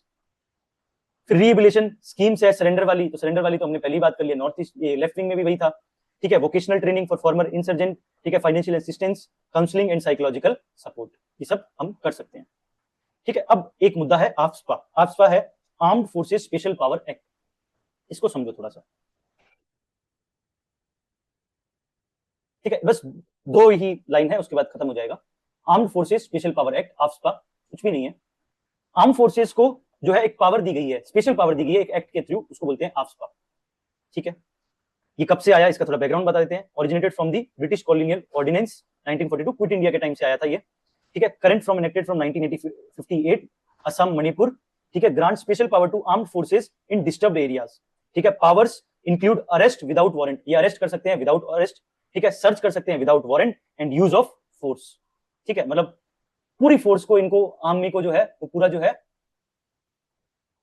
ठीक है, वो पावर दी गई है। उसके बाद protection from prosecution without central government sanction, central government की कोई सैंक्शन नहीं चाहिए, और प्रोटेक्शन फ्रॉम प्रोसिक्यूशन, ये आपको दिमाग में रखना है। सुप्रीम कोर्ट की गाइडलाइंस क्या, क्योंकि ये ड्रैकोनियन एक्ट बोला जाता है कि यार इनको इतनी ज्यादा पावर मिल गई है, ठीक है, तो इसके लिए अगेंस्ट में कुछ आर्ग्यूमेंट्स है कि ये वायलेट्स स्टेट ऑटोनॉमी, सेक्शन 3। सबसे इंपॉर्टेंट है सेक्शन 4, जो इसके लिए इंपॉर्टेंट है, जो आपको यूज करना है, enable excessive use of force, ठीक है, क्योंकि हमें क्या करना है, हमेशा फोर्स का यूज नहीं करना, हमें winning the heart and mind of the people, हमें इस अप्रोच को अपनाना है, हर जगह बाय फोर्स नहीं करते, तो ये आर्गुमेंट अगेंस्ट है, ऐसे लॉ नहीं होने चाहिए, ये violate civil liberties, human rights, ठीक है, lack accountability, evidence of abuse, ठीक है। हेज कमीशन भी ये बात कहती है कि एविडेंस ऑफ अब्यूज ज्यादा देखी जा रहे हैं इसमें। आर्गुमेंट इन फेवर क्या है कि क्यों जरूरी है भाई AFSPA, because necessary to tackle persistent security threat, empower security forces with legal authority, provide legal protection to personnels and boost morale of the armed forces, ठीक है। तो ये एक उनकी तरफ से कहना है कि ये भी जरूरी है, नहीं तो ये लोग हमारे सिर पे चढ़ेंगे, इंसर्जेंट्स जो है ये सब लोग, ठीक है, सिविलियन के नाम पे ये हमें ज्यादा परेशान करेंगे। सुप्रीम कोर्ट की क्या गाइडलाइन है, ये कह रहे हैं कि 1998 की एक रूलिंग है कि कॉन्स्टिट्यूशनलिटी बट विद कंडीशन, इसको कॉन्स्टिट्यूशनली सही कहा है, ठीक है, आफ्सपा ठीक है, बट कुछ कंडीशन होनी चाहिए। Central government should consult state before declaration, central government जब भी डिस्टर्ब एरिया जो है वो डिक्लेयर करे, उससे पहले स्टेट के साथ कंसल्ट करे। तो फेडरलिज्म में भी आप इस इशू को यूज कर सकते हैं अपने आंसर्स में। GS2 में declaration must have I defined time frame with review after 6 month, एक बार डिस्टर्ब एरिया बोल दिया उसके बाद सालों तक वो डिस्टर्ब एरिया ही रहता है, तो आपको पर जो है रेगुलर जो है टाइम फ्रेम जो है रिव्यू करना चाहिए। Use minimum force necessary for the operation, follow army's do's and don'ts guidelines, ये सुप्रीम कोर्ट की गाइडलाइन है। उसके अलावा रिकमेंडेशन क्या है, कुछ कमिटीज है, एक जीवन रेड्डी कमेटी है, वो कह रही है कि रिपील करो आफ्सपा को, ठीक है। इंसर्ट एप्रोप्रिएट प्रोविजंस इन यूएपीए में ही आप जो है एप्रोप्रिएट लेके आओ, ये इसको आफ्सपा को हटाओ, ये बड़ा ही ड्रैकोनियन है। मॉडिफाई करो अनलॉफुल एक्टिविटी एक्ट को, मतलब जो ही वो अपने यूएपी को है उसको आप जो है थोड़ा मॉडिफाई कर लो, और establish grievances cells in each district where armed forces are deployed, ठीक है, वहां पे ग्रीवांसेस रिड्रेसल होना चाहिए। फिर सेकंड एआरसी की रिपोर्ट है इसके ऊपर, वो क्या कह रही है उसको भी समझ लो। वो कह रही है fifth report on public order recommended complete repeal of, इसने भी कंप्लीट रिपील की बात की कि खत्म करो यार ये आफ्सपा, ठीक है। These recommendation have not been implemented, अभी तक चल रहा है। फिर संतोष जी की कमेटी है, संतोष हेज कमीशन, ये कह रही है, ये कह रहे हैं जो भी है, लड़का लड़की है मुझे नहीं पता, संतोष लड़का लड़की दोनों का नाम है, ठीक है। AFSPA every 6 month to assess necessity, make the act more humane, security forces more accountable, ठीक है। अमेंड करो यूएपीए को, ठीक है, और remove immunity from investigation from excess committed by the armed forces, उनको इम्यूनिटी हटाओ। मोटा मोटा 2-3 बातें, यूएपीए में थोड़ा सा रिकमेंडेशन में मॉडिफाई करो, इसको रिपील करो, ठीक है। अगर रिपील नहीं करते तो इसको थोड़ा रिव्यू मैकेनिज्म और ये सबको बढ़ाना चाहिए, ट्रांसपेरेंसी अकाउंटेबिलिटी लानी चाहिए, ये है आफ्सपा का मुद्दा। आप नॉर्थ ईस्ट के अंदर भी यूज कर सकते हो कि कैसे हार्ट एंड माइंड को जो है वो जीत नहीं पाते, क्योंकि आर्म्ड फोर्सेस का ऐसा एक्ट है, तो इसके कारण काफी ज्यादा जो है वो एविडेंस ऑफ अब्यूज जो है वो देखा जाता है। ये हेज कमीशन कह रहा है, मैं नहीं कह रहा, और इसलिए हमें थोड़ा सा जो है नरमाई के साथ जो है इन सेंसिटिव एरियाज के अंदर जो है गवर्नमेंट को अप्रोच रखनी चाहिए। फाइन विद दिस, ये था हमारा north east insurgency. I hope कि लास्ट वाला पार्ट थोड़ा सा स्टैटिक मोनोटोनस रहा, बट ओवरऑल थोड़ा सा ये है, मैं मानता हूं, बट इसके अलावा आपको बस उतने ही मुद्दों को याद रखना है। किसी को डाउट? क्लियर?